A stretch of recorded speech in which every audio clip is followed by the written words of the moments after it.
Sejam bem-vindos a mais um episódio de Perfis da História, um podcast desenvolvido pelo PET História USP e que busca recuperar os acontecimentos e transformações do Departamento de História da Universidade de São Paulo através de relatos pessoais daqueles que já passaram e por ele passam até os dias de hoje.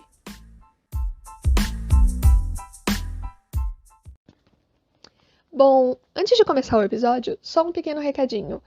Essa entrevista ela foi gravada pelo Google Meet e os nossos entrevistadores também gravaram por outros aparelhos para garantir que as perguntas deles chegassem sem nenhuma interferência de uma conexão com a internet ou algo do gênero que pudesse prejudicar a experiência de vocês enquanto vocês ouvem o podcast. E isso justifica porque vocês vão perceber algumas diferenças no volume de áudio entre uma fala de um entrevistador e outra mais lá pra frente, ou entre a fala do entrevistador com a resposta do professor Jorge. Bom episódio pra vocês. É só isso. Bom, então esse é mais um episódio do podcast Perfis da História, e hoje a gente vai estar aqui com o professor Jorge Grespan. Eu sou a Vitória, sou estudante de História, sou do PET História. Oi, pessoal, eu sou o Ulisses, sou do 4º ano da História, também sou membro do PET História e estou muito empolgado para mais uma entrevista do nosso Perfis da História. Jorge, você pode se apresentar para a gente? Pois não, meu nome é Jorge Grespan, eu sou professor do Departamento de História já há muitos anos, sou professor, nos últimos 20 anos, sou professor da área de Teoria da História 1, Teoria da História 2, né, que eu, justamente cursos que eu estou ministrando esse ano também. E fiz a graduação em História, mas fiz a graduação também em Economia, que antigamente era possível fazer as duas graduações ao mesmo tempo, só tinha que fazer 2 vestibulares separados, né, claro, e entrar em anos diferentes. E aí eu fiz isso, e aí me formei nas 2 disciplinas e fui fazer a minha pós-graduação em filosofia, que era filosofia da ciência, era uma coisa nova que tinha aparecido na Unicamp e que eu queria estudar filosofia, mas não queria, de repente, enfim, ter que fazer uma outra graduação, então entrei direto nessa filosofia da ciência, que daí eu podia ficar com um pé na história, nas ciências humanas, na economia, né? E foi por isso, em grande parte, que eu fiz o meu doutorado, meu mestrado e doutorado sobre o Marx, né? Porque eu estava próximo justamente desse pedaço, só que uma reflexão, digamos, filosófica, epistemológica. Então, essa é a minha trajetória. Ah, bem legal. Que bom que você já engatou aqui na apresentação. Isso. E para começar nosso primeiro bloco, eu acho que a pergunta básica assim, que a gente está fazendo para os nossos entrevistados, para os nossos professores, que a gente tem trazido aqui para o perfil, é de onde surgiu o seu interesse pela história, né? Para começar essa primeira graduação. Como é que foi isso? Pois é, uma questão bem interessante essa. Eu acho que já tinha uma coisa familiar, um ambiente familiar, assim, que eu sempre teve algo muito forte de tradição oral na minha casa, especialmente com a minha mãe, de contar muitas histórias, né? Então, eu gostava disso e eu gostava muito de ler já quando eu era criança. Eu tive muita, assim, uma paixão por aprender a ler, e aprendi a ler muito cedo, fui um dos primeiros colegas meus de classe que aprendi a ler, porque eu queria ler histórias em quadrinhos. Então, eu não queria ficar pedindo para ninguém ler a história em quadrinhos para mim, que eu enchi o saco dos adultos. Então, eu aprendi a ler muito rápido, para poder ler sozinho os meus gibis, aquelas coisas todas, né? E aí depois comecei a ler livro, e claro, livro infantil, é lógico, né? E fui formando essa coisa pela história, pela literatura, pela narrativa. E aí depois, claro, mais tarde já, naquela época era o ginásio, eu tive 2 grandes professoras de história. E aí foi que se completou o meu amor assim, pela história. Eu descobri o meu gosto pela história. Uma delas, especialmente, uma professora muito bacana, e a outra também, mas assim, era muito corajosa, inclusive, porque em tempos de ditadura militar, ela dava aula. Eu me lembro que a gente discutiu no nível para um pré-adolescente, mas sim, a questão toda da transição do feudalismo ao capitalismo. Ela falava de Marx e etc., muito abertamente. Hoje em dia eu penso isso, nossa, a Maria do Carmo era muito corajosa, em plena ditadura, a gente sendo presa, a gente morrendo, né? E ela dando aula lá sobre essas coisas, e o colégio bacana, cacifando ela e tudo. Então, depois disso, eu fui realmente pegando um gosto muito grande por história, e eu entrei primeiro no curso de economia, porque tinha todo um problema de profissionalização. Eu imaginei que eu um dia ia trabalhar como economista, o que nunca aconteceu. Mas aí, no que eu estava no primeiro ano de economia, eu disse, bom, agora eu vou fazer outro vestibular e vou entrar em história. Meu pai disse para mim, faz direito, que direito é legal para combinar com a economia. Eu disse, não, muito obrigado, vou fazer história. Então, um amor que é muito grande. Eu sinto, assim, mesmo quando eu trabalho com teoria, com filosofia, etc., eu sinto que eu tenho uma coisa muito forte do historiador, que é a noção mesmo do tempo, da temporalidade, do momento histórico, e que vejo que muitos colegas de ciências humanas, por exemplo, ou de filosofia, não têm muito, né? Claro, tem muitos que têm, mas muitos não têm. E isso eu acho que é a qualidade fundamental do historiador, é saber circunscrever as coisas no tempo e no espaço, consequentemente. Legal, eu acho que já dá uma luz assim, sobre toda essa trajetória, né? Muito interessante. Assim. Professor, você menciona uma coisa que a gente tinha até deixado separado já para conversar, que é a questão das duas faculdades ao mesmo tempo.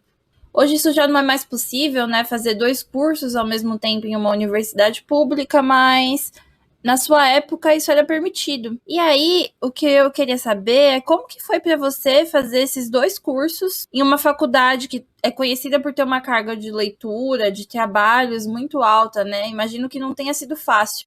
Era bem pesado, viu? Era bem pesado, mas eu fiz o primeiro ano de economia, e o primeiro ano naquele tempo, acho que ainda não sei, era uma espécie de básico, porque entravam os três alunos que iam para as 3 áreas, né? Economia, administração e contabilidade. E a gente tinha uma formação básica nas 3, o que era, nesse ponto era ótimo, né? Tem coisas de contabilidade que eu lembro que eu aprendi ainda no primeiro ano lá atrás, lá na FEA, e que são coisas importantes até para arrumar as contas pessoais da gente, né, e tudo. E para entender também certo o funcionamento das empresas, etc. Então é uma coisa interessante aquilo. Passado aquele momento, a gente entrava direto no estudo de economia mesmo, né, a partir do segundo ano. E aí eu percebi que tinha espaço.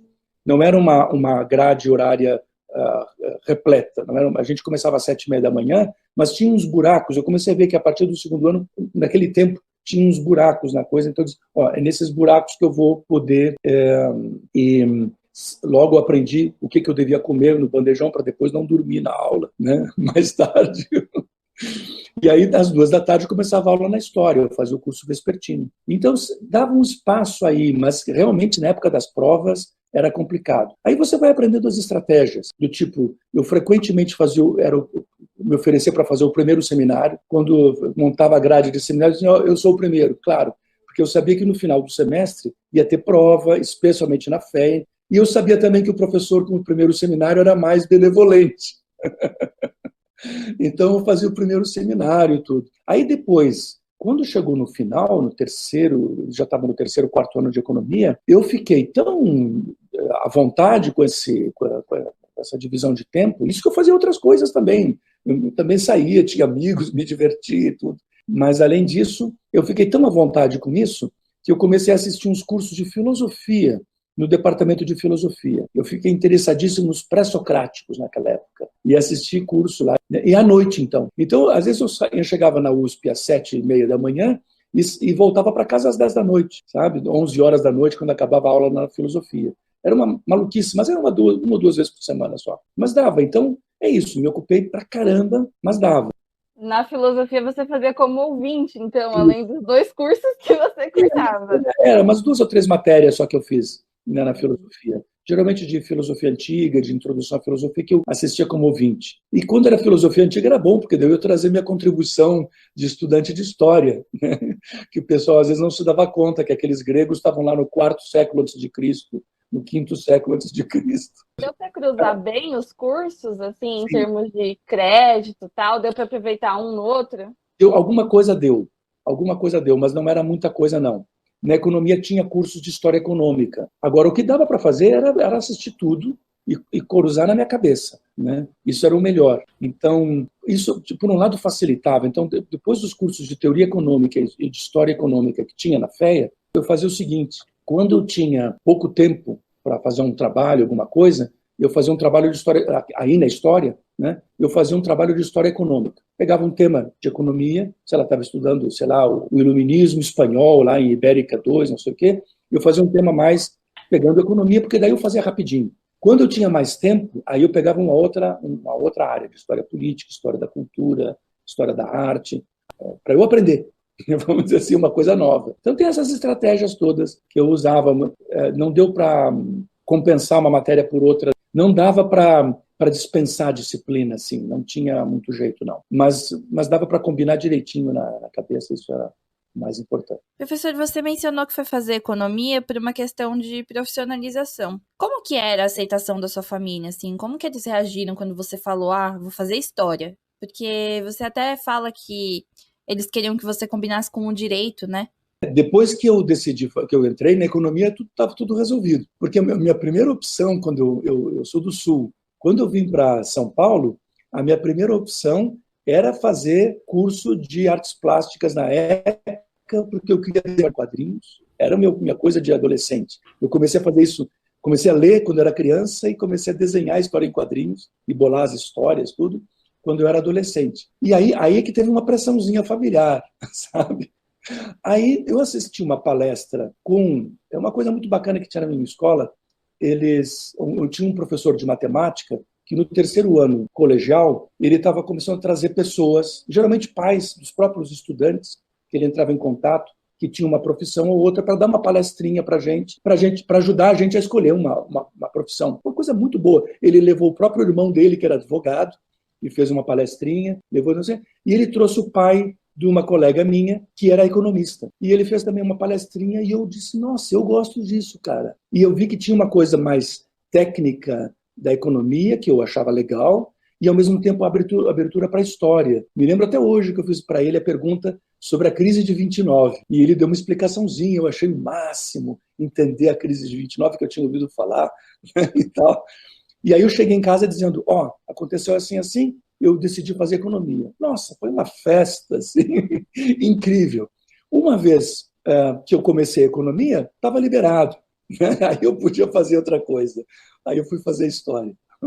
Tem essas coisas na vida, né? E ainda mais antigamente, que o mundo era um pouquinho mais, acho que fechado, mais patriarcal, então tinha uma pressãozinha em cima do filho homem, né? Da minha irmã também teve, ela é médica, quer dizer, teve uma pressão assim, ela fez medicina, e hoje em dia é uma grande médica, mas é isso, mas em mim também teve, tipo, história em quadrinho, cara, que história é essa?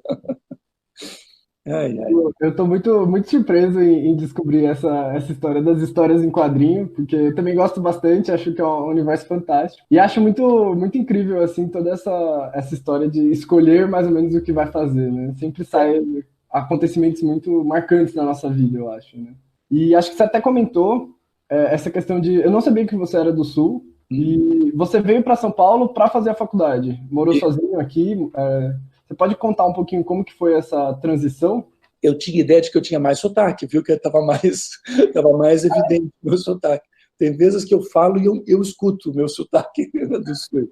Mas, enfim, eu vim para São Paulo com 17 anos. Acontece que essa minha irmã é mais velha que eu, e ela já estava formada e veio para São Paulo fazer residência médica. E casou, e teve uma filha, e aí meus pais começaram a vir direto para cá para ajudar, porque ela tinha que trabalhar também. E aí eu disse, quer saber de uma coisa? Eu vou para São Paulo. E, além disso, tinha um professor meu no colégio que tinha me dito, você quer fazer história em quadrinhos? Tem esse curso na ECA, na USP. Depois eu descobri que não era bem isso, eu tinha imaginado outra coisa. E isso também pesou na minha decisão. Aí, no final, teve isso. E a transição foi bacana. Eu me lembro, uma coisa importante, eu não tive nenhum choque cultural. Isso foi uma coisa que eu volto e me penso. Antigamente, olha só interessante, até o começo dos anos 70, as regiões do Brasil tinham uma outra organização. Então, eu me lembro até hoje no meu mapa de criança também do Brasil, do mapa das regiões, a região sul era, começando de baixo, era Rio Grande do Sul, Santa Catarina, Paraná e São Paulo. São Paulo pertencia à região sul. Aí depois não tinha região sudeste, tinha uma região chamada leste, que era Rio, Minas, Espírito Santo e Bahia. E depois vinha a região nordeste, que era a região atual, menos a Bahia. E a região norte, a região centro-oeste era igual, só não tinha tantos estados. Era só o Mato Grosso e Goiás, ponto. Né?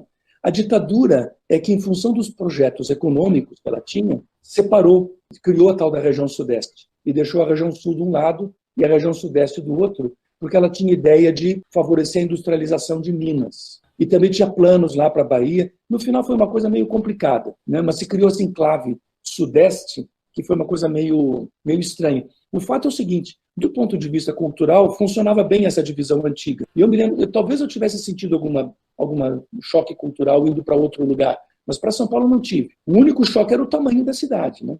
É uma cidade que, deixa eu fazer um cálculozinho rápido, é 8 vezes maior. Então, eu me lembro que eu demorei um tempo andando de ônibus, andando a pé para o São Paulo, até começar a organizar a cidade na minha cabeça, aqui, o mapa da cidade. Mas, assim, do ponto de vista de estranhar certas coisas, ou etc., nada, absolutamente nada. E os colegas eram muito legais também, não me lembro de ter preconceito, ao contrário, muito bacana tudo. A única coisa que eu me dei muito bem em São Paulo, moro aqui já há muitos anos, né, mais de 40 anos, a única coisa que eu não adotei nunca daqui, mas enfim, já que a gente está falando em coisas mais pessoais e tudo, é futebol. Eu continuo torcendo para o Inter de Porto Alegre. Não consegui nunca torcer para nenhum time de São Paulo. Até tentei, uma época, simpatizar com o Corinthians e tal, não sei o quê, mas não dá jeito, né? Isso. Eu continuo torcendo para o Inter. Entendi, legal, legal. Bom, é importante manter alguma coisa das raízes, assim. Pois é. É uma coisa que pega quando a gente é criança, então não dá para largar assim depois. Bom, professor, então você comenta que depois do primeiro ano de economia, você decidiu fazer história porque era aquilo que realmente você gostava, mas você achou que ia trabalhar como economista. Quando você percebeu que não ia trabalhar como economista e que a história ia ser o seu caminho, assim? Ah, não, foi tardio isso. Na minha cabeça eu ia juntar sempre as duas coisas. E que mesmo trabalhando como economista,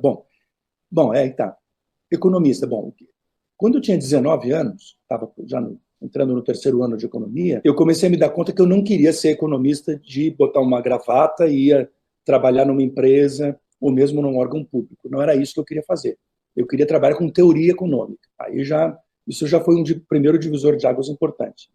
Não, economista no sentido de ser assim, um economista prático, numa empresa pública ou privada, ou bolsa de valores, ou sei lá o que, não, isso eu não quero mesmo. E aí eu ia trabalhar com teoria econômica e comecei a me aprofundar também no curso de economia, em teoria econômica.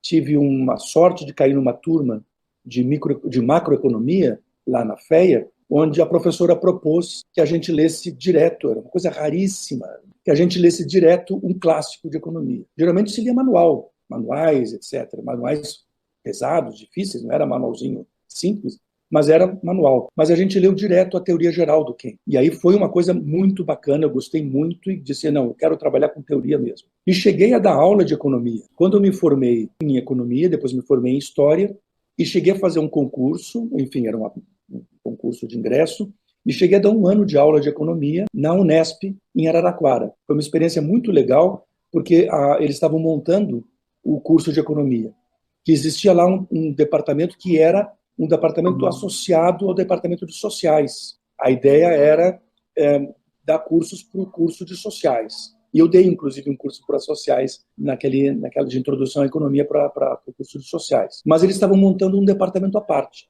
ali, que era o primeiro departamento de economia da Unesp. A Unesp não tinha departamento de economia. Então eles montaram e foi bacana porque eu participei das discussões de montagem do curso. Então, o que a gente vai ter mais? Micro 1, micro 2. Então tem o currículo básico do MEC, mas tinha as áreas, as manobras aqui para a gente ver como é que fazia. Então foi muito, muito bacana essa experiência de trabalhar como economista. Só que eu também tinha feito um concurso aí para a história da América independente, que era uma paixão minha.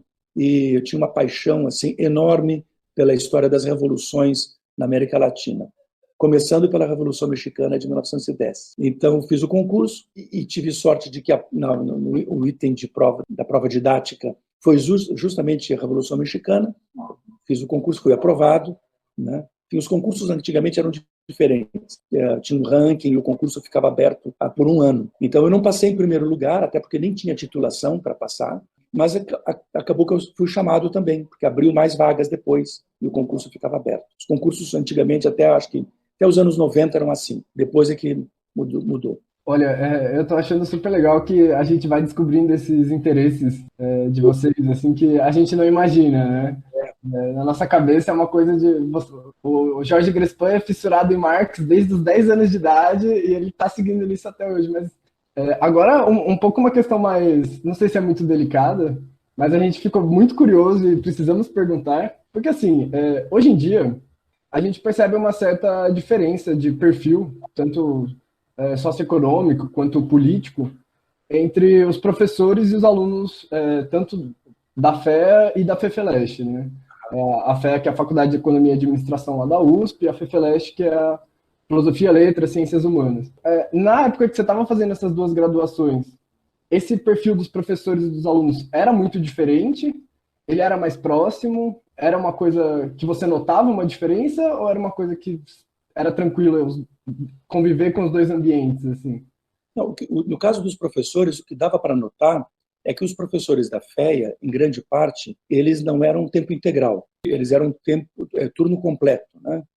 Ou seja, eles faziam pesquisa, eles davam aula, mas eles tinham a possibilidade de ter um outro emprego. E isso era considerado uma coisa boa, porque em muitas áreas de economia, não, além da grana, em muitas áreas de economia, o cara tem que saber como é que funciona fora do mundo acadêmico, fora do mundo, digamos, teórico. Ele tem que saber como é que uma empresa, por exemplo, funciona na prática. Eu me lembro quando eu estava no fim do curso, tinha uma matéria lá, eu não sei se existe, deve existir até hoje, que era PPE, Política e Programação Econômica. E eu me lembro que o professor, era matéria de quarto ano, a gente estava acabando o curso. E o professor fez o seguinte, ele disse que quando, por exemplo, você quer reduzir a inflação, você aumenta a taxa de juros. Quando você quer aumentar o emprego e etc., você diminui a taxa de juros, etc. e tal.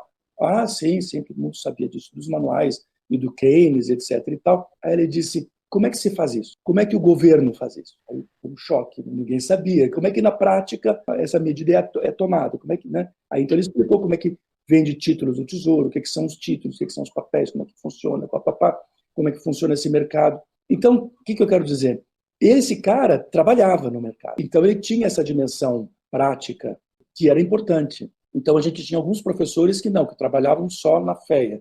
Só que, além disso, existe até hoje a FIP, a Fundação de Pesquisa da FEA. Então, muitos professores não eram tempo integral, era um turno completo, mas eles trabalhavam na FIP como pesquisadores. Aí sim eles ganhavam mais, eles dobravam, às vezes, o salário, porque era o salário dos dois lados. E, além disso, eles ficavam lá fazendo pesquisa. Era bom porque a gente tinha acesso a eles, a gente batia na porta lá do gabinete e podia, se eles tivessem um tempinho, bater um papo, eles estavam ali no prédio, e ao mesmo tempo eles estavam lá fazendo pesquisas, e muitos estudantes, não foi meu caso, porque eu fazia essas montes de coisas, mas muito estudante que fazia só economia, só FEA, virava monitor deles. Além disso, a coisa da FIP também dava trabalho, dava emprego de monitor para os estudantes, que era ótimo, e o cara já ia aprendendo a fazer pesquisa, ganhava uma bolsa, participava de um projeto maior de pesquisa. Era bem bacana isso aí. Enquanto que os professores da história eram professores praticamente todos em tempo integral. Era muito raro o professor que não fosse em tempo integral. Então, era dedicação exclusiva, era pesquisa,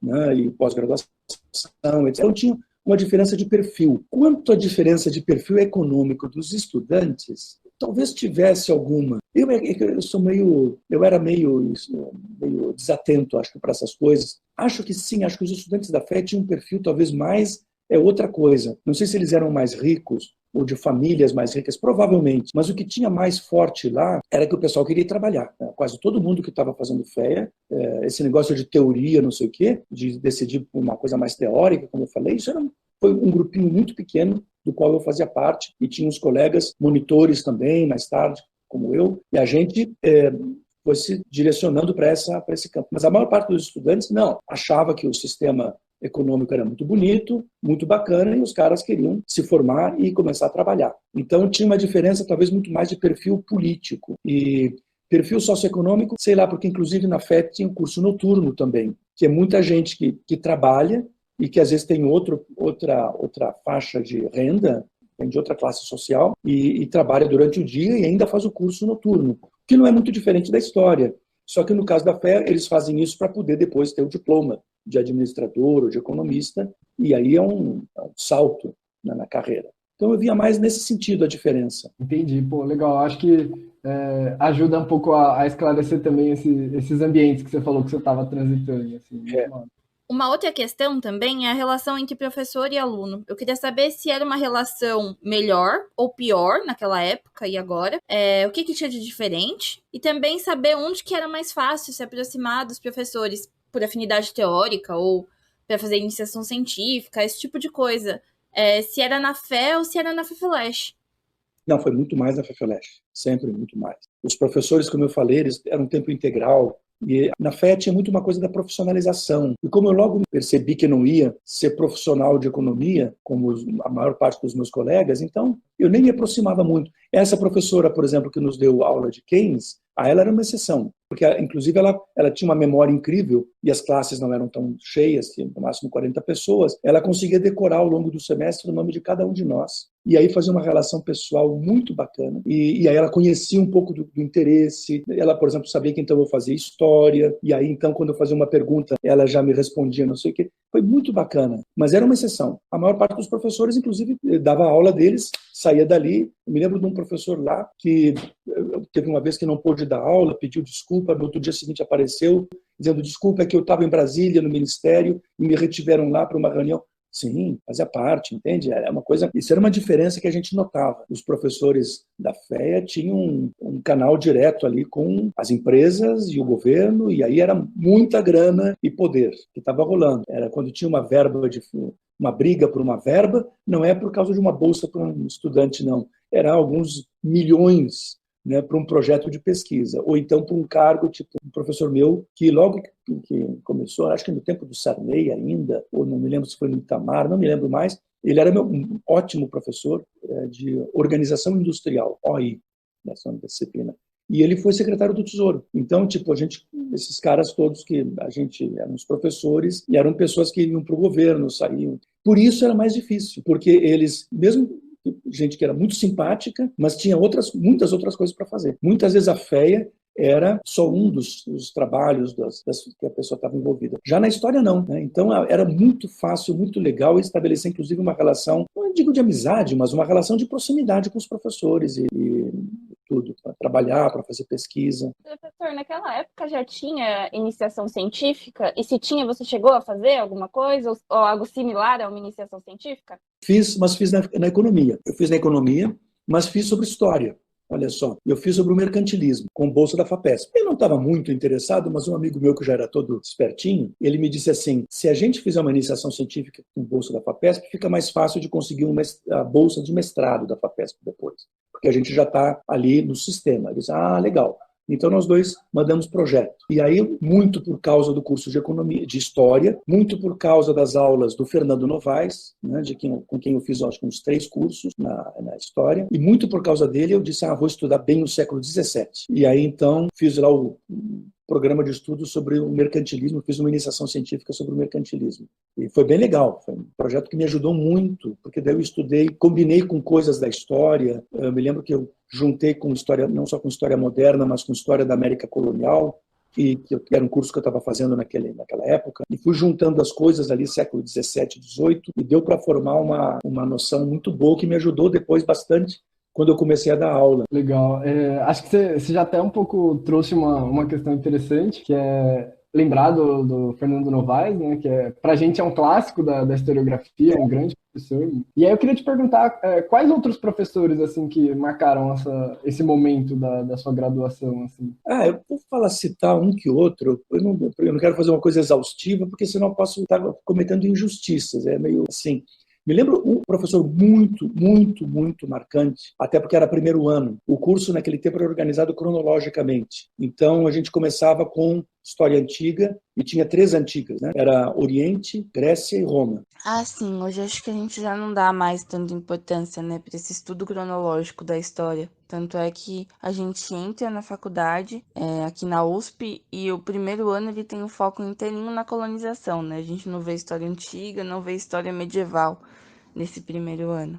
Então a gente começava com história antiga oriental e com Grécia. Depois, no segundo semestre, Roma. E junto também começava a Idade Média. Ou seja, uma coisa mais cronológica, para depois, no segundo ano, entrar nas matérias mais da Idade Moderna e, a partir do terceiro ano, a Idade Contemporânea. Então, Contemporânea, América Independente, Brasil Independente, etc. Então a gente começava assim. E o professor que me impactou muito nesse primeiro ano foi o Ulpiano Bezerra de Menezes, que era um grande professor, e a gente ficava boquiaberto diante da inteligência e da cultura incrível que o Ulpiano tinha. E a proposta de seminário dele, que era uma coisa sensacional, porque eu tive sorte de cair na turma do seminário dele, né, que naquele tempo não tinha opção, era por ordem alfabética. Então eu caí na turma de seminário dele, e ele dava seminários, como ele era arqueólogo também, e tinha toda uma coisa para cultura material, ele dava seminários sobre, às vezes, coisas materiais. Ou seja, eu me lembro de um seminário que era para comparar a planta do Fórum de Roma republicano e do Fórum de Roma imperial. E comparando, então, as mudanças da urbanização e dos prédios, etc., do Fórum, dos dois momentos do Fórum, para fazer inferências a respeito do que teria mudado na vida. Quer dizer, era um exercício de fazer inferências. Me lembro de uma aula, eu fui aluno dele depois num outro curso de arqueologia, e eu me lembro que ele levou algumas coisinhas que ele tinha em casa, arqueólogo, né, fazendo escavação, sempre o arqueólogo fica com algumas coisinhas. E ele levou umas lamparinas gregas do século II a.C., uma coisa assim. E eu me lembro quando eu peguei aquilo na mão, eu tive uma noção de um fetichismo histórico, assim, eu estou com um objeto que foi feito há 2000 anos, mais de 2000 anos, sabe-se lá. Né? E aí tinha que fazer análise. Então, muito bem, vamos fazer análise desse objeto e fazer inferências. Então, eu me lembro que eu disse, ele está muito redondinho, eu acho que foi feito com roda de oleiro. Aí o Ulpiano disse, muito bem, é verdade. Aí eu disse, então é porque tinha uma divisão do trabalho que não sei, aí já é demais.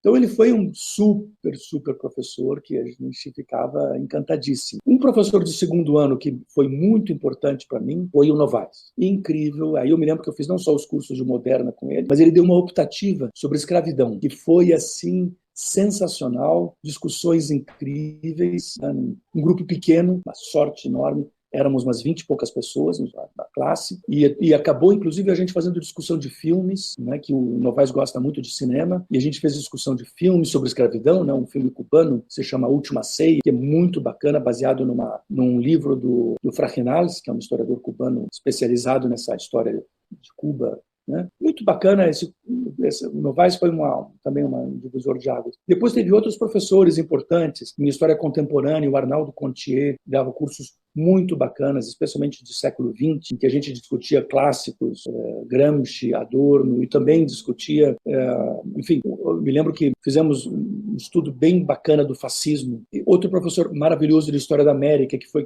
com quem eu me encantei pela História da América, era o Werner Altmann, que depois saiu para trabalhar no Sul. Ele era do Rio Grande do Sul e ele ficou em São Paulo, eu acho que uns 20 anos. Acho que ele deu aula na USP durante uns 20 anos. Mas depois fizeram uma proposta muito boa, ele já tinha tempo de serviço, se aposentou aqui e foi trabalhar no Sul, numa universidade de lá. Mas foi muito marcante. Isso foi um amor assim que eu tive enorme por esse objeto, e foi por causa disso que eu me atrevi a fazer o concurso de história da história da América independente. Realmente são professores, são mestres assim que orientam bastante, né, que marcam a trajetória. Para a gente dar só uma periodizadinha, né? Somos historiadores aqui conversando, acho que é importante a gente falar de periodização. Você entrou na graduação em economia em que ano, exatamente? Eu entrei na graduação em economia no ano de 1977. Foi o primeiro ano de economia. E em história, 78. 78. Aí economia eu fiz em 4 anos. Então eu me formei em 1980. E em história demorou um pouquinho mais. Foram 5 anos. Primeiro porque eu acabei fazendo um pouco mais devagar.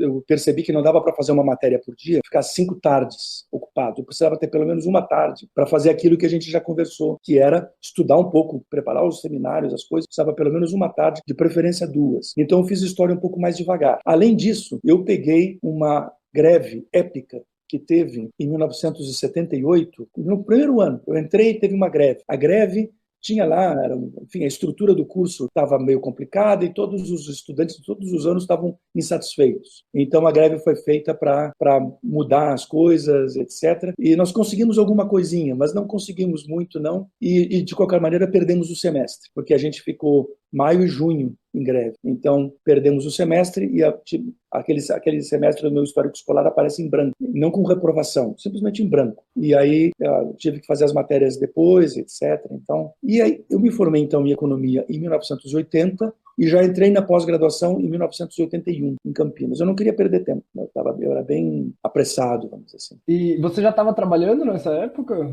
Não, só estudava. Eu comecei, então, com bolsas, né? Eu tive a bolsa de iniciação científica durante 1 ano e meio, mais ou menos. Antes disso, eu vivia de mesada. Aí depois, iniciação científica, que eu comecei com 19 anos. E depois, quando eu entrei no mestrado, já peguei direto uma bolsa de mestrado da CAPES, que eram essas bolsas do departamento, né? Então, no departamento de filosofia da Unicamp tinha uma bolsa também para os alunos. Então, na própria entrevista de ingresso, perguntaram se eu precisava, e isso que eu precisava. Então, eles tinham essas bolsas, eu fui um dos que recebi a bolsa, aí fiquei tranquilo. E 2 anos depois, eu entreguei um projeto bacana de mestrado para a FAPESP e consegui uma bolsa da FAPESP, que era bem mais alta que a bolsa da CAPES. Então, é assim que eu me virava. E quando a bolsa da FAPESP estava acabando, foi quando apareceu esse concurso, esses 2 concursos, né? Um na História, que eu prestei, passei, mas não peguei a vaga direto, e outro concurso na Unesp, em Araraquara. Aliás, ainda faltavam uns meses, uns 2 meses para acabar a bolsa da FAPESP, né? Mas eu abri mão, evidente, porque eu comecei a receber o salário como professora da Unesp. Muito mocinho.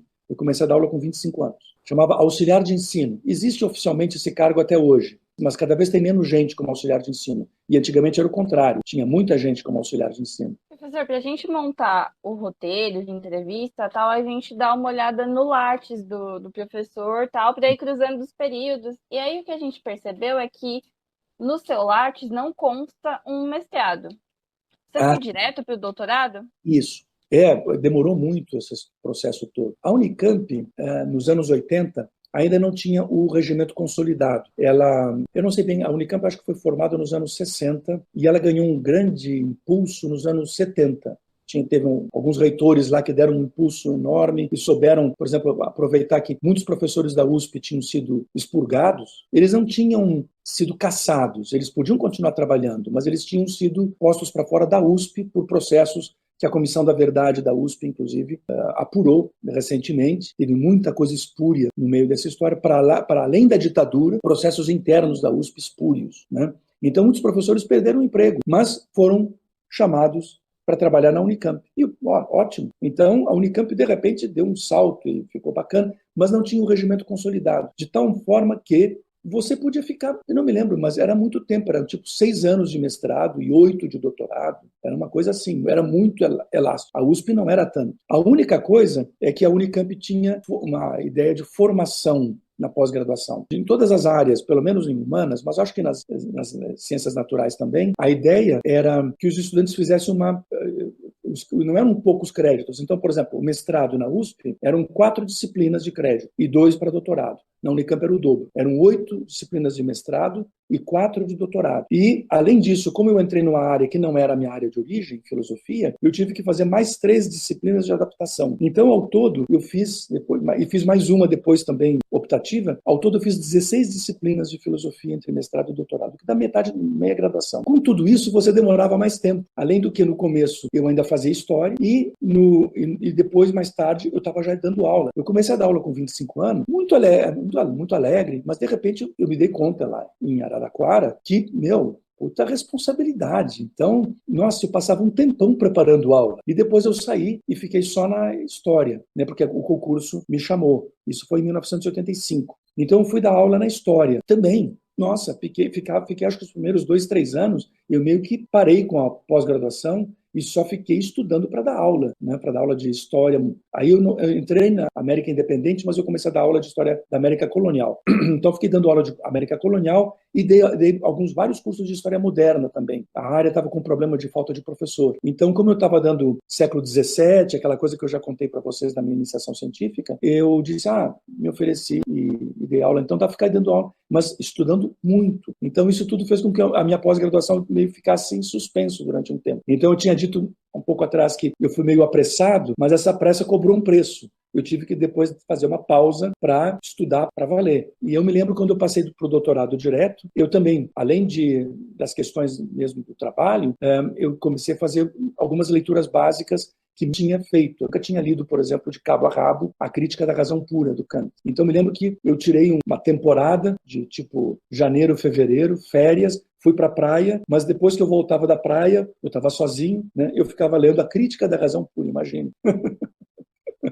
Delícia para fazer nas férias, professor. Pois é, né? Pois é. Quem não faz? Incrível, eu não sei como é que eu consegui, porque as duas coisas não combinam com o sol, né? O sol e A Crítica da Razão Pura não combinam. Estava muito fissurado aí com a coisa da formação, né? Bom, uma boa parte assim, dos professores que a gente vai analisar, os perfis, eles acabaram passando direto para o doutorado. Você acha que hoje em dia se mantém com a mesma frequência, isso de passar direto, ou você acha que está um pouco mais padronizada a trajetória acadêmica? Eu acho que é a mesma coisa. A minha passagem para o doutorado, inclusive, não foi uma coisa fácil.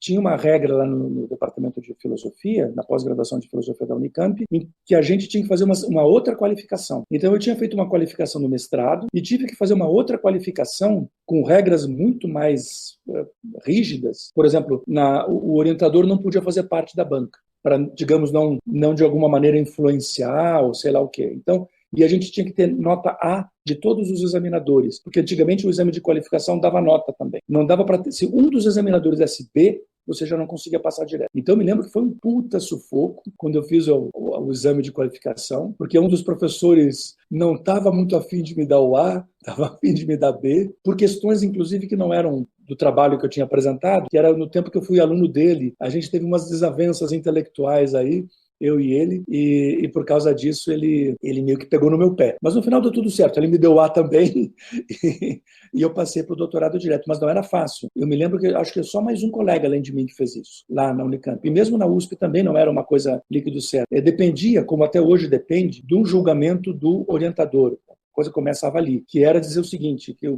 não só você tem condições de passar, como o tema praticamente exige. Quando eu entrei no mestrado lá na Unicamp, a primeira ideia que teve já foi de trabalhar com crise econômica, né? Isso se manteve durante muito tempo. Então, já a primeira ideia. Mas eu queria estudar o conceito de crise econômica no debate marxista. Bom, a primeira ideia era estudar isso com os keynesianos, mas depois desisti e pensei em estudar no debate marxista. Então, basicamente seria a Rosa Luxemburgo criticando os marxistas russos, chamados marxistas legais, não Lenin. Eram legais porque eles tinham passaporte, ou seja, eles eram professores universitários de economia na Rússia czarista, mas eles eram marxistas. Mas era um marxismo meio social-democrata, assim, já. E a Rosa, que era revolucionária, bateu com eles de frente. E teve um puta debate importante. E eu queria estudar isso. E depois o que aconteceu foi que, para estudar esse debate, eu tinha que ler bem direitinho o conceito de crise no Marx. E aí eu comecei a fazer isso como pré-condição. O que aconteceu foi que eu acabei ficando no Marx e desisti de fazer a Rosa e os russos. Então, como era o Marx, aí não dava para fazer em nível de mestrado. Aí tinha que continuar mais um tempo e fazer em nível de doutorado. Por causa disso, então, eu preparei um belo relatório de qualificação, apresentei, fiz essa segunda qualificação e aí a banca concordou que enfim, era para passar para o doutorado direto mesmo. Então, era isso. Não era muito fácil antigamente, né? E como não é hoje em dia, depende dessa circunstância, né? O tema tem que ser um tema que o professor, o orientador, que é no fundo o cara que tem mais experiência, e o orientador diz, aqui dá para, né? Ou então às vezes não só pode, mas precisa passar para um doutorado, porque não comporta desenvolver isso aqui no nível de mestrado. Uma outra coisa que a gente queria perguntar é se você vê muita diferença das pós-graduações antigamente e das pós-graduações hoje em dia, ou se elas estão parecidas. Não, a coisa básica mesmo, é que tinha muito mais tempo para você fazer pós-graduação. Isso eu acho que era o ponto-chave. As instituições de fomento, basicamente a FAPESP, mas mesmo o CAPES, CNPq, não davam bolsa por muito tempo. Então você tinha que decidir se você, por exemplo, você ia ter 2 anos de bolsa e você decidia se você queria esses 2 anos no começo ou no fim do pós. Então você sabe, mestrado, né? Doutorado você já conseguia 4 anos de bolsa. Mas o doutorado, como eu falei para vocês, podia ser desenvolvido em até 8 anos. E eu acho que na USP era um pouquinho menos, mas eram 6. Acho que na USP eram 4 anos para mestrado e 6 para o doutorado. Professor, o seu processo todo entre esse começo de mestrado, as 2 qualificações, mais o doutorado, levou 13 anos, certo?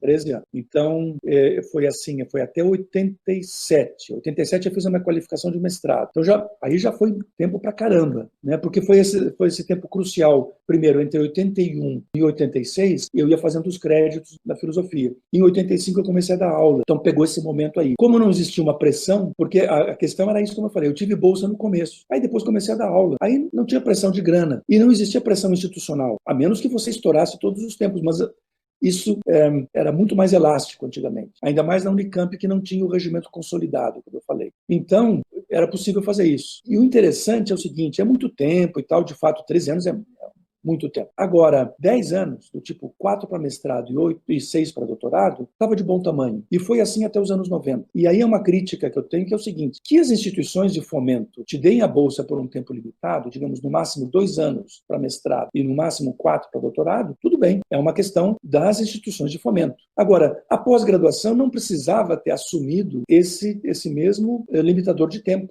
Entende? Então, tipo, você vai ter 4 anos de bolsa. Agora, você vai ter 6 anos para fazer o teu doutorado. Entende? Então, você vai escolher. Se em um certo momento você vai ficar sem bolsa. Tudo bem, o cara escolhe, mas ele tem esse tempo. Quer dizer, a instituição não fica correndo atrás da instituição de fomento. A instituição, ela tem independência. E foi quando eu acho que as instituições começaram a funcionar muito nesse registro e também no registro, digamos, norte-americano, do mestrado norte-americano, que é o Master of Arts, que você faz em 2 anos, e o doutorado norte-americano. Quando começou a funcionar muito assim, aí eu acho que piorou. Acho que, por exemplo, o mestrado, o pessoal diz, tem que fazer rápido. Mas mestrado é geralmente quando o estudante aprende a pesquisar. Às vezes o mestrado é mais difícil que o doutorado. O doutorado ele tem que fazer uma coisa maior, mas ele já sabe pesquisar. Se o trabalho dele, por exemplo, demanda ir em arquivo, ele já sabe em arquivo, ele aprendeu no mestrado. A entrar no arquivo, a procurar as coisas, as fichas e tal, a pesquisar, a ler os textos, a fichar. Ele aprendeu isso no mestrado, né? Ele teve uma noção disso na graduação, aprendeu de verdade no mestrado. Então, o mestrado também é complicado e não devia ser tão rápido assim. Eu sei que muitos colegas meus discordariam de mim, ou não, mas achariam que isso que eu estou falando é o mundo ideal. É o mundo que existia antes, né? e que,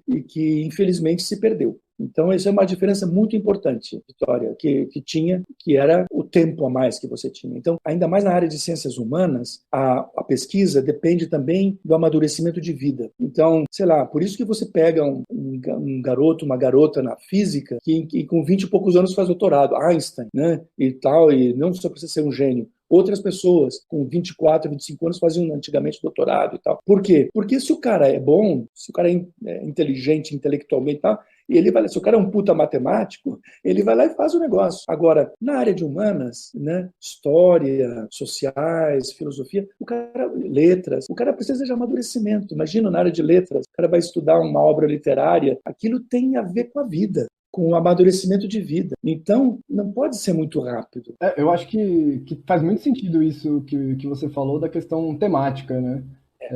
Como você comentou, acho que essa questão das ciências humanas, e aí no seu caso que foi fazer um mestrado, um doutorado depois sobre a obra de Marx, né? Então é uma coisa que demanda um tempo e demanda um tempo de reflexão, né? Porque talvez no começo do seu processo você estava pensando uma coisa sobre a crise em Marx, isso. Depois de 7 anos pesquisando isso, você já estava com uma outra visão, né? Eu acho que isso também é importante, assim. Claro. E também para mim o tempo que eu aprendi alemão. Então isso faz diferença, porque no começo do processo eu li a tradução. Eu estava lendo Capital numa tradução espanhola da Fundo de Cultura, e cotejando. Aí nesse tempo foi o tempo que eu fiz o Instituto Goethe, aprendi, e aí no final eu estava lendo em alemão, no original. Então isso faz muita diferença. Tudo isso tem que estar presente no tempo de formação, né? E uma pós-graduação é um tempo de formação ainda. Eu acho que é muito, muito legal que você já trouxe um pouco da minha próxima pergunta, porque você começou na pós-graduação ali em 86, é isso? Não, antes. Eu comecei a pós-graduação antes, em 81. 81, isso, desculpa. Emendou na faculdade. Isso.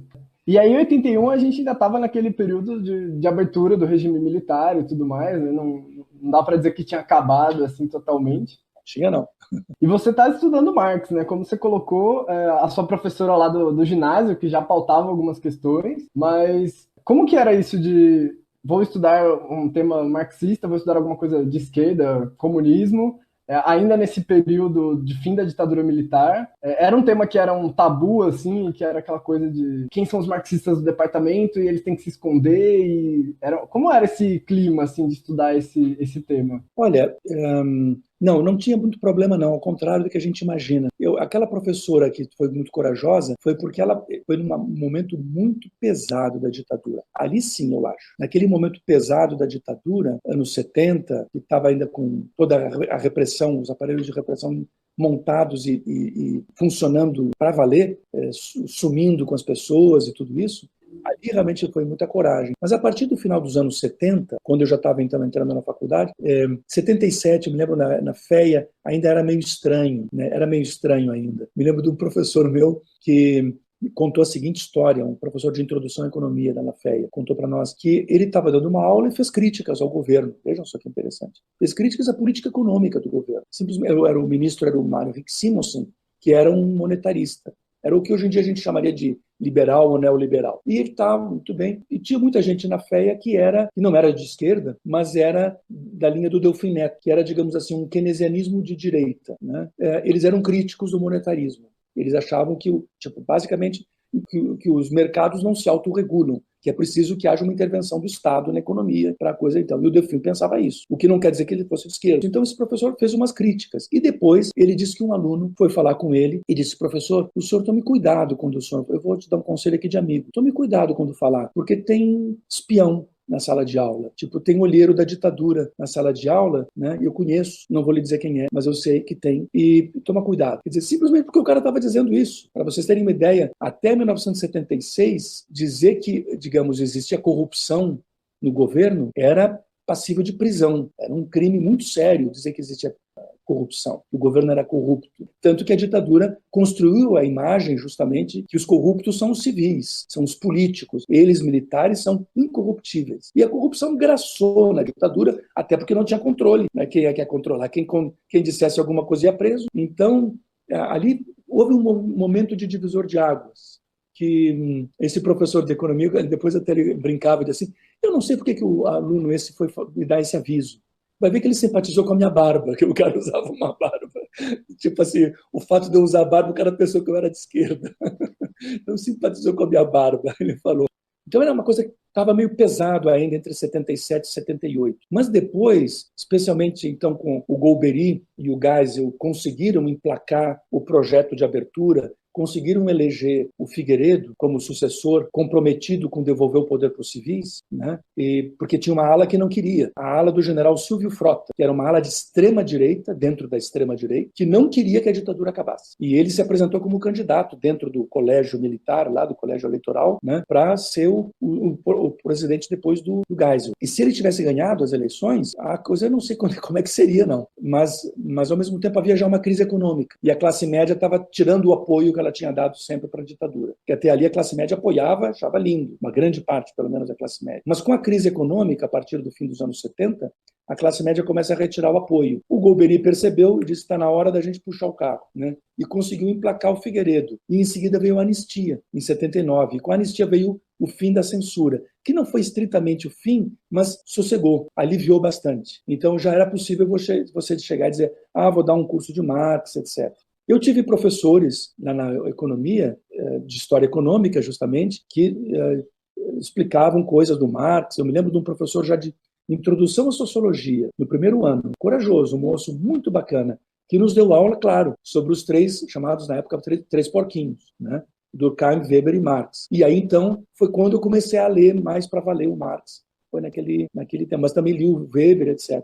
Tinha alguns espaços, né? O próprio Capital foi publicado, a primeira tradução direto do alemão, completa, foi publicado em 67, justamente no final na passagem ali do momento Castelo Branco, o momento Costa e Silva, que foi quando a coisa começou a apertar mais ainda. Então, tinha os espaços. Eu acho que a ditadura era mais violenta, era com a atuação prática, vamos dizer assim, né? Com a oposição prática. Com a oposição teórica, sim, né, dos teóricos, de você estudar, mas acho que, pelo que eu lembro daquele momento, e depois a coisa aliviou um pouco.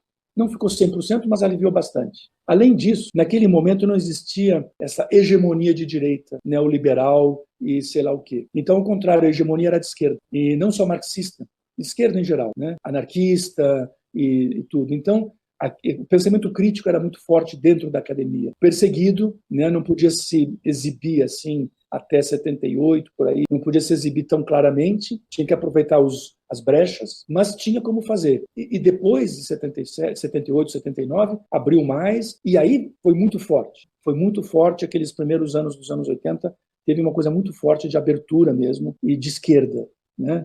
E aí foi uma avalanche muito grande. Só que aí, claro, a direita no mundo tinha se dado conta de que no mundo a hegemonia intelectual era crítica, era de esquerda, e a direita começou a tomar providências para inverter e criar uma hegemonia de direita, que é o que a gente tem hoje em dia. É interessante, né, pensar os processos que vão mudando o pensamento dominante, assim, no mundo, né? Então, quando você fala que a hegemonia era de esquerda e de várias esquerdas e que ela muda ao longo do tempo, é bem legal de pensar, assim, não legal de viver, mas interessante de pensar. Uhum. E aí, voltando para uma questão, assim, mais de vivência enquanto estudante, você comenta que fez anos de alemão e quando chegou no final da pós-graduação, você já estava lendo no alemão. E aí a gente pensou uma pergunta que era sobre como era realizar as leituras, se existia muita cobrança para ler em outro idioma, como era essa questão dos idiomas, e se você conseguia achar fácil livros com tradução em português. Na questão dos idiomas é mais porque hoje em dia existe muita cobrança de que o aluno chegue na graduação já sabendo português e mais algum idioma, e quanto mais idiomas, melhor, né? Na graduação não tinha uma cobrança assim. Tinha no vestibular, né? No vestibular caiu uma língua. Naquele tempo, olha só que coisa. Era ou inglês ou francês. Nos 70, no francês era ensinado. Eu aprendi francês na escola, né? E ótimo. Um puta curso menino. Eu comecei entre os 10 e os 14 anos. E muito bem, porque tinha uma tradição enorme. Estava pensando nisso. As professoras de francês eram ótimas, porque tinham toda uma tradição de como ensinar francês, né? Já a professora de inglês não era boa. E eu me lembro que eu tive uma dificuldade enorme com o inglês. Acho que foi a língua que eu tive uma dificuldade. Eu só melhorei mesmo quando, uma época, eu namorei uma menina canadense. Aí a gente ficava falando o tempo inteiro em inglês, a gente namorou uns anos, e aí, pronto, aí meu inglês deslanchou. Ela me corrigia, me ajudava e tal. Mas tive uma dificuldade enorme com o inglês. Mas eu forcei e já lia. O que eu não conseguia depois era falar, mas eu lia bem em inglês. Então, era uma coisa assim, na graduação tinha essa cobrança, você tinha que saber uma língua por causa do vestibular, além do português. Na pós-graduação, quando você entrava no mestrado, era a mesma coisa que hoje. Tinha que fazer um exame nessa língua, um exame, tinha que traduzir um texto. E depois, para o doutorado, tinha que fazer mais um. Lá na Unicamp, no curso de filosofia, nos outros cursos não. Nos outros cursos era igual, tinha que fazer uma prova de proficiência, né, numa língua estrangeira. Mas no curso de filosofia, eles fizeram o seguinte, eles disseram, olha, pelo regimento da universidade, nós pedimos para vocês uma língua. Uma língua é obrigatória. Agora, quem souber uma segunda língua e fizer a prova também numa segunda língua, vai ganhar vantagem na competição aqui para entrar na pós-graduação. Ah, muito bem. Eu tinha essa formação em francês, então eles deram prova em 3 línguas, né, 3 textos para a gente traduzir. Vejam quais eram os 3. Era do inglês, do francês e do alemão. Não tinha espanhol nem italiano, era do alemão. Ou seja, a sinalização era muito clara. Vocês vão entrar aqui sabendo 2 e deseja-se que vocês aprendam alemão o quanto antes. E tem uma coisa forte na história que é importante e que nas humanas em geral, né? E que é o seguinte, para você estudar uma certa época, um certo grupo de autores, etc., você tem que ler no original. Então, eu conheço gente que aprendeu grego antigo para poder ler os clássicos gregos, né?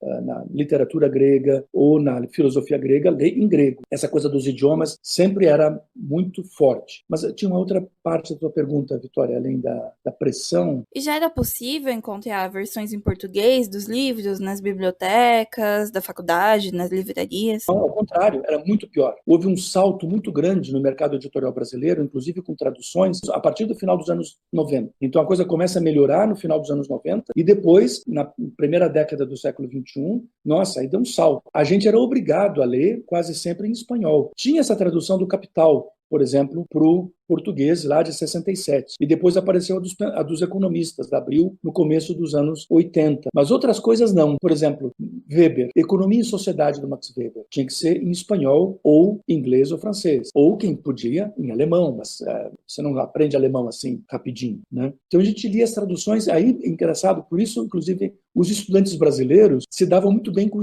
espanhol, né? E até quando a gente encontrava, mais tarde, inclusive, também, em congressos, colegas de outros lugares, a gente falava espanhol. Puxa, como é que você sabe? Assim, porque a gente lê, sabe? A gente é obrigado a ler em espanhol porque não tem tradução. Não tinha tradução para nada. E em espanhol tinha um monte, porque com a Guerra Civil Espanhola, um grupo muito importante de caras cultos de esquerda espanhóis teve que emigrar. E emigraram em grande parte para o México, mas também para a Argentina. E aí, esses caras começaram a traduzir do alemão, do russo, que eles conheciam, traduzir direto para o espanhol, né? Então, eles tiveram uma vantagem enorme. Em português não teve isso. Então a gente tinha que ler em espanhol ou então ler o original em inglês e francês, etc. Então essa pressão de língua era muito forte e a gente era induzido, naquela época, a estudar línguas mesmo, porque senão você não conseguia estudar. Tinha muito pouca coisa traduzida. Eu me lembro, por exemplo, uma coisa importante para mim no curso de História Econômica, lá da Economia, o professor estava discutindo, de novo, o debate da transição e um dos textos importantes era o texto do Maurice Dobb. E a gente sabia que a tradução do Dobb para o português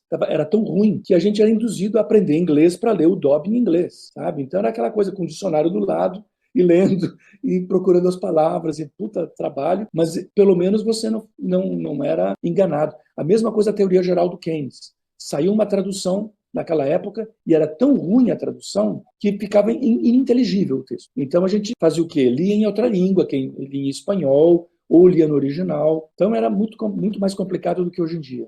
Seguindo essa questão do que a gente está tratando um pouquinho da sua pós-graduação, né? Acho bem legal isso. Você já comentou um pouco, mas eu estou muito surpreso ainda com o fato de você ter uma trajetória que está relacionada com muitas áreas, né? Tem muitos interesses, muitas atuações diferentes. E uma das coisas que mais me chamou a atenção fazendo a pesquisa foi o fato de que você estava estudando História na USP, em São Paulo.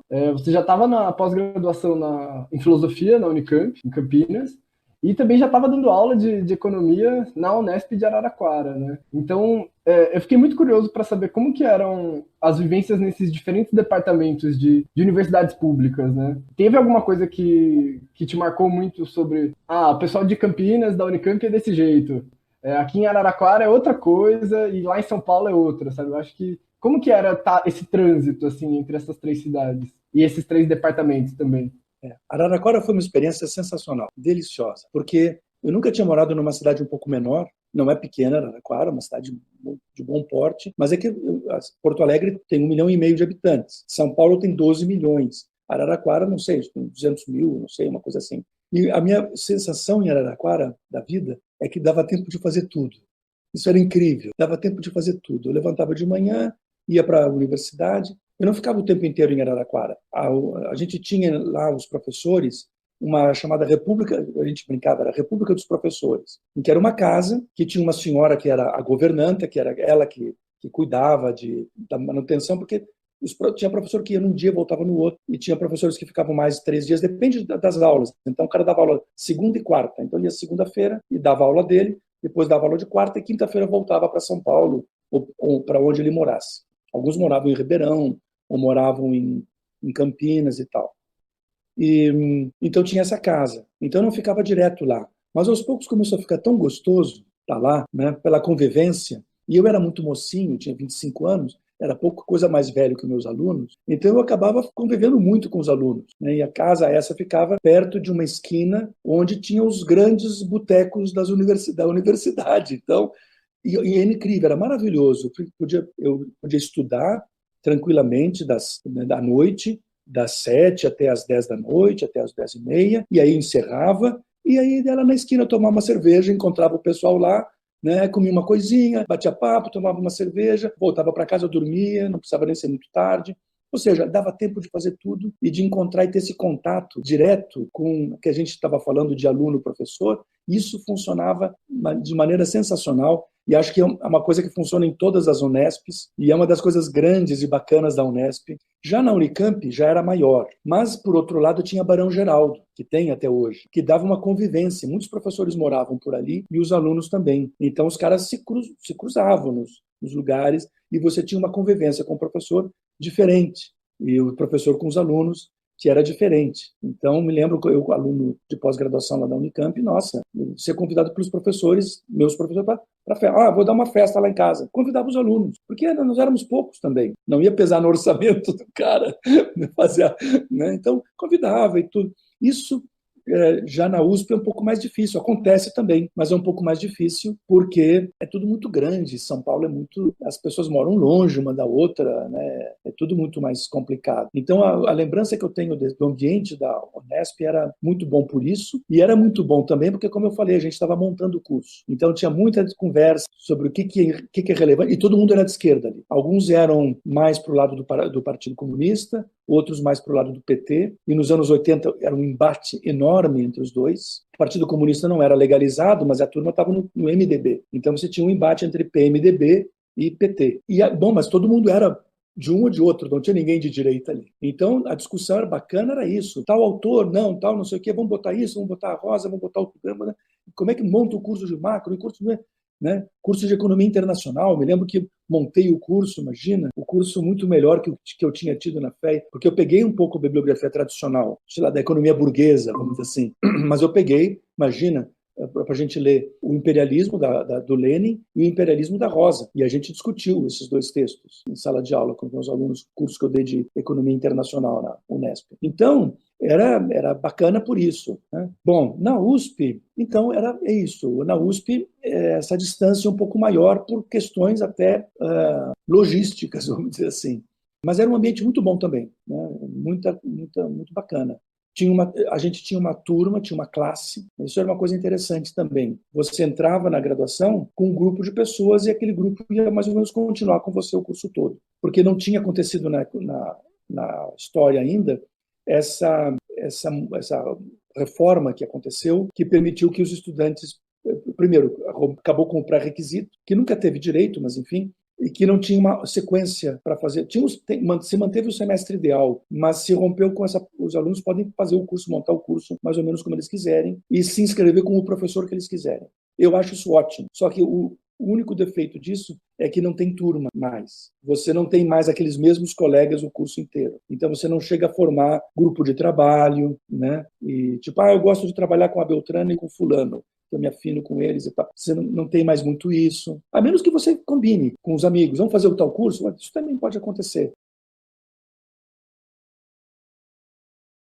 Entendi. Não, acho bem legal essa questão de... São dinâmicas muito fluidas, assim, né? De você poder decidir e tal. E legal também que já vem uma coisa que eu acho que é importante, assim, que é um outro aspecto do trabalho dos professores universitários, que é essa questão de preparar curso, de estar trabalhando na chefia de departamento, em secretaria, de estar pensando a estrutura do que vai acontecer dentro da sala de aula, né? Eu acho que é um tipo de experiência que é importante também. E você realmente era muito novo, né? Já estava lá fazendo todas as coisas. Acho que foi uma experiência importante para você, assim, pelo menos do jeito que você conta pra gente, parece que foi uma coisa bem marcante. Era, digamos assim, lá na Unesp era meio informal essa discussão toda, porque eu, como não tinha doutorado, e nem mestrado, tem um nível da administração que eu não podia entrar, entende? Você só pode entrar depois de um certo momento da administração quando você já tem uma titulação básica. Como eu não tinha titulação nenhuma, então eu não podia participar de coisa. Por exemplo, na história, eu participei durante vários anos de uma comissão, que era essa comissão de dispensa de disciplinas. Então a gente, sei lá, vinha um estudante de história da PUC, que já tinha cursado umas coisas, fez o vestibular, passou na USP, mas ele pediu a dispensa de uma disciplina. Então a gente olhava o currículo dele, olhava as disciplinas, como é que ele fez, se tinha compatibilidade, etc. E tal. Isso era uma das poucas coisas que eu fiz nesse começo. Depois, quando eu defendi o doutorado, aí sim que eu entrei na pós-graduação como orientador e comecei também a participar mais da administração. Legal você mencionar também, professor, da questão das turmas, né? Porque eu acho que hoje em dia o aluno que ele é um pouco mais tímido e tal, ele acaba tendo uma dificuldade muito grande de fazer as matérias, interagir com as pessoas, o que quando se tem uma turma acaba sendo mais facilitado porque você convive, né, com as pessoas durante muito tempo. Agora o aluno mais tímido acaba se ferrando um pouquinho. Uhum. Tem isso, o entrosamento. A gente as pessoas te conheciam, sabiam que você era tímido, te chamavam para as coisas. Jorge, vem cá, um cara bom, um cara bacana, só mais quietão, mais tímido. Por exemplo, eu não era, mas no caso, né, de um aluno mais tímido. E é isso, sempre acaba integrando mais, sim. E como é faculdade, tem um nível de relacionamento, por exemplo, sei lá, em escola, especialmente em primeiro grau, tem muito bullying ainda, né? Mas depois, à medida que a gente vai ficando mais velho, acaba o bullying, né? Então, na faculdade, todo mundo era, no fundo, era amigo, a turma. E, claro, alguns eram mais, menos, mas todo mundo se dava bem, era amigo, e era uma coisa bacana, realmente. Agora, mudando um pouquinho de assunto, Jorge, é uma coisa que a gente reparou olhando o seu currículo é que você tem um forte vínculo com instituições da Alemanha, né? Uhum. Pelo que a gente viu, você fez o doutorado sanduíche lá e também 2 pós-doutorados, certo? Certo. No segundo pós-doutorado, eu comecei só e interrompi. Depois eu posso falar sobre isso. Tá. Como você acha que essas experiências impactaram a sua formação? E como você vê a relação de instituições de vários países, assim, essa troca internacional? Acho que essa troca internacional é fundamental. Fundamental. Realmente está se falando muito em internacionalização hoje em dia, né, e tal, virou um slogan, mas de fato é muito importante. E foi bacana quando a USP estava com mais recursos, ou tinha um outro olhar, talvez, para o uso dos recursos, alguns anos atrás, que inclusive no nível da graduação já acontecia essa internacionalização. Tinha uma bolsa aí, eu conheci estudantes em Berlim, estudantes da graduação da FFLESH, que estavam passando um ano lá, na Alemanha, e aí o cara, bom, ele sabia um pouquinho de alemão, chegava lá, tinha que aprender na marra, e conhecia gente, e frequentava seminários na Alemanha, e tinha uma ideia de como é que era um curso fora. Isso, por exemplo, quando eu era estudante, não existia. E mais ainda depois na pós-graduação. Então, essa abertura é muito importante, porque senão a gente fica achando que as questões aqui, nossas, são as questões em si, né? Os temas que a gente estuda,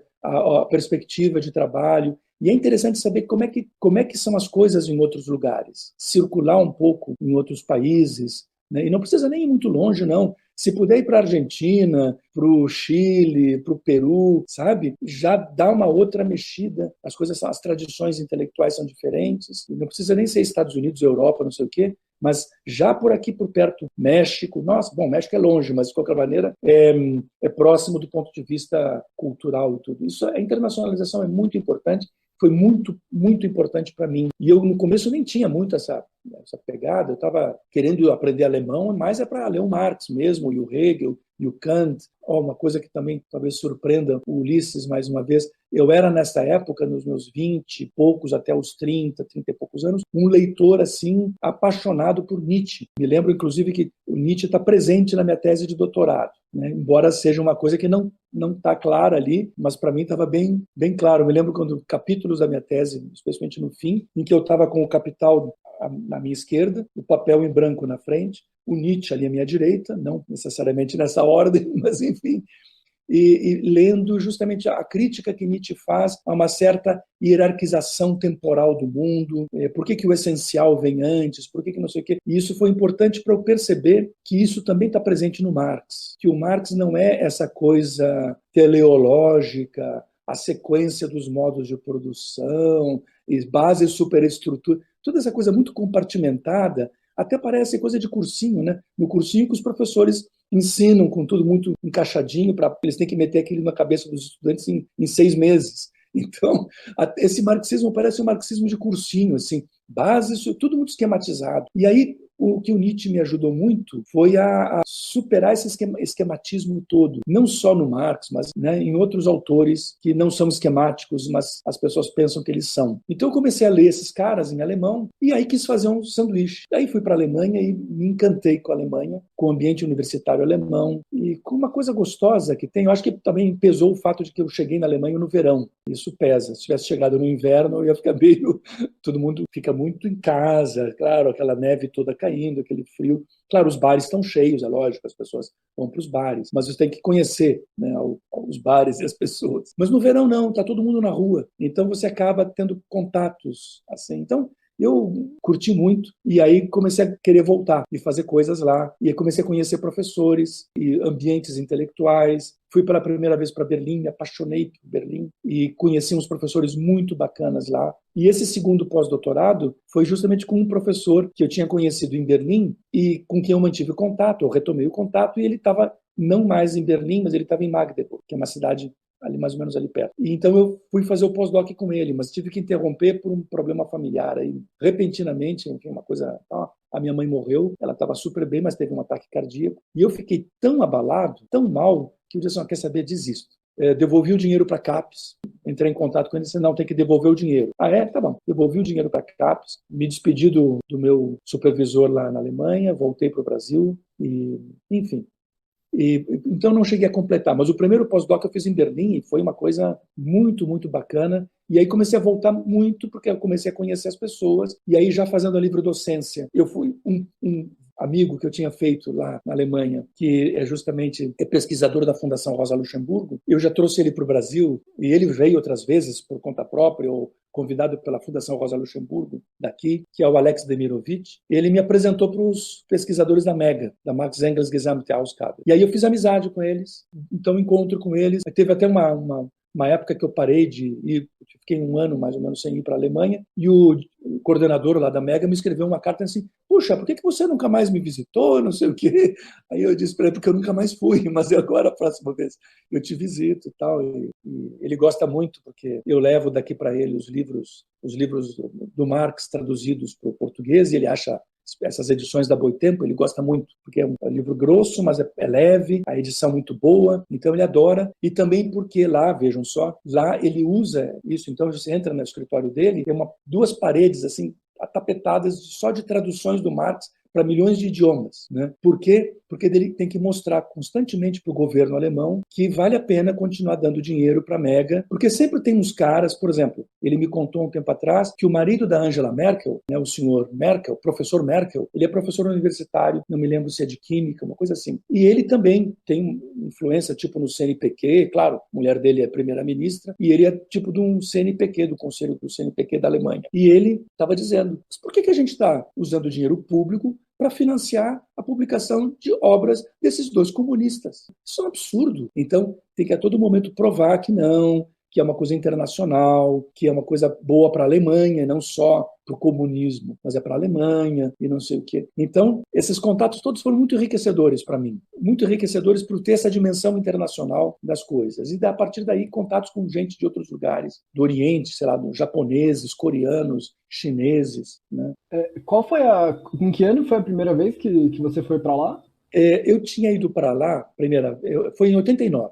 Foi exatamente em 1989, e fiquei até começo de 90. Ou seja, eu peguei a queda do muro de Berlim, mas eu não estava em Berlim e nem quis ir para Berlim. Eu estava no extremo sul da Alemanha, na fronteira com a Suíça, na cidade de Constança, ali no meio dos Alpes, um lugar super lindo para estudar. A biblioteca da Universidade, das janelas você vê lá a paisagem. E não quis ir para Berlim, porque, sei lá, quando chegou o Natal, Ano Novo, né, todo mundo se mandou para Berlim, lá os brasileiros foram para lá, não quis ir. Não porque eu concordasse, não porque eu gostasse da DDR, não achava que aquilo era comunismo, coisa nenhuma. E, aliás, muitos dos amigos que eu tenho em Berlim hoje em dia eram de lá. E nem eles achavam que aquilo era grande coisa também. Mas não era por isso. O que acontece é que eu fiquei de saco cheio do ufanismo capitalista que estava, do tipo, vencemos, e falando mal dos caras, contando umas piadas muito infames sobre a DDR. Assim, gente, calma lá, sabe? É a diferença, tipo, lá é ruim e aqui é uma porcaria, entendeu?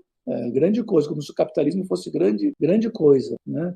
Na verdade, não era apoio, não era tristeza pela DDR ter caído, mas era um saco cheio daquele ufanismo, que foi o que aconteceu nos anos seguintes e que deu muita força para essa virada de hegemonia que eu estava falando, da hegemonia da esquerda para a hegemonia da direita. Acho que momentos históricos, assim, né? É até interessante você contar como que você sentiu isso, né?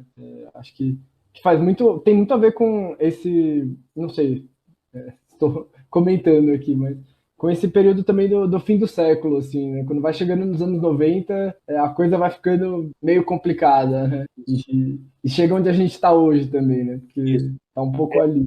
foi muito importante nesse começo dos anos 90, esse ufanismo que eu estava falando, para emplacar o neoliberalismo. Então, se até ali as pessoas achavam que não, até o Delfim Neto achava que o Estado tem que intervir na economia, quer dizer, até a direita da ditadura militar achava que o Estado tinha que intervir na economia, o que aconteceu? Então, a vitória do capitalismo foi fundamental para emplacar, quer dizer, vitória, não teve competição nenhuma, isso é a narrativa, né, do capitalismo, que nós vencemos. O fato é que essa narrativa foi criada para dar força para o neoliberalismo, e um componente muito importante do neoliberalismo são as privatizações. Não é à toa que o Guedes se mantém, ele briga com um, com o outro e tal, mas é ele que tem o grande apoio, né, nesse governo, porque ele prometeu que o que sobrou, que já não foi privatizado no tempo do Fernando Henrique, né, que foi o filé mignon que foi privatizado lá, mas sobrou ainda alguma coisa interessante. E ele vai privatizar. Então o empresariado está todo de olho nessas privatizações, porque sabe que essas empresas são vendidas a preço de banana. É esse que é o grande lance. Se fosse, de fato, comprar, privatizar no sentido de que ele está... Mas não compra coisa nenhuma, é vendido a preço de banana, mesmo no Fernando Henrique. E isso, no fundo, é essa questão da... Porque veja só o que é o lance. Tem todo um discurso neoliberal, uma discussão sobre a sociedade, o ser humano, pode ter até uma coisa meio Hayek, não sei o quê. Mas no frigir dos ovos, trata-se do seguinte, no caso do Brasil. No pós-guerra, segundo pós-guerra, o Brasil estava se industrializando, né, desde da década de 20, 30 e tal, o Brasil estava se industrializando e entraram as empresas multinacionais no Brasil. Só que as empresas multinacionais, por exemplo, as montadoras de automóvel, elas precisavam que tivesse uma indústria siderúrgica para fornecer aço, etc. e tal para elas, que fosse barato, aqui mesmo.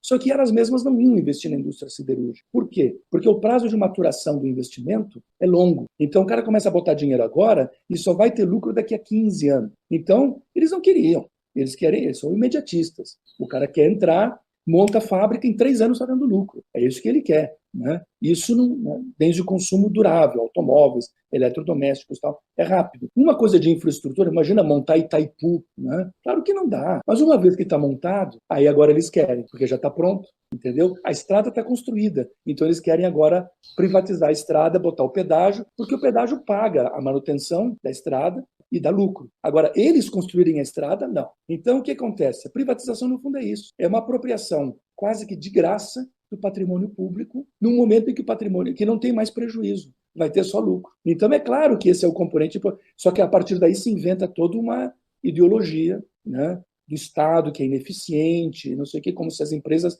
capitalistas fossem muito eficientes, estão quebrando aí a toda hora, estão falindo. Não é? Então, mas tem todo esse papo que o Estado é corrupto e quem é que corrompe. Enfim, tem toda uma coisa assim, e aí isso foi ficando hegemônico nos anos 90, a ponto que se falava na época de pensamento único, e aí surgiu todo o alteromundismo, que foi um ponto importante lá em Seattle, nos Estados Unidos, depois em Gênova, na Itália, em Porto Alegre, né, com as administrações do PT, juntando gente que dizia, não, um outro mundo é possível. Mas era uma crítica a esse pensamento único que já se consolidou nos anos 90.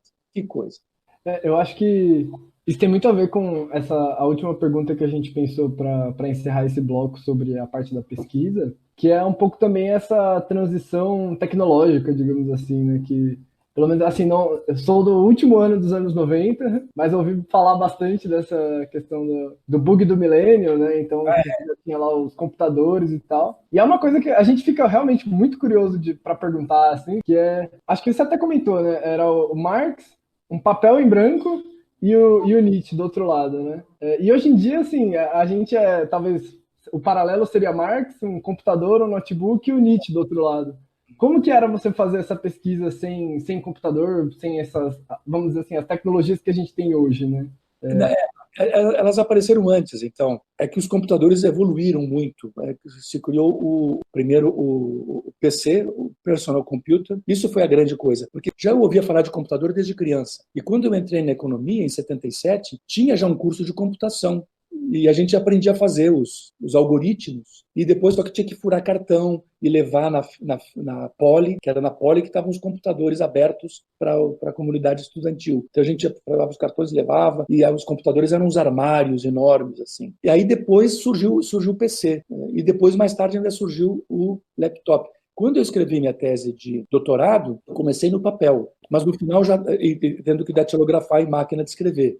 Mas já no final já tinha computador e eu usei para o final da tese, então eu digitei tudo, no final saiu tudo digitado. Então, já em meados dos anos 90 já tinha esses recursos. Nossa, era incrivelmente tosco comparado com hoje em dia. Eu me lembro quando surgiu a internet e o e-mail. E era uma coisa complicadíssima. Tinha todo um código, porque não tinha acento. Então, você tinha você tinha que escrever com EH, né? E tinha toda uma coisa assim para usar e tudo isso. Então, mas a internet já estava começando ali também, em meados dos anos 90.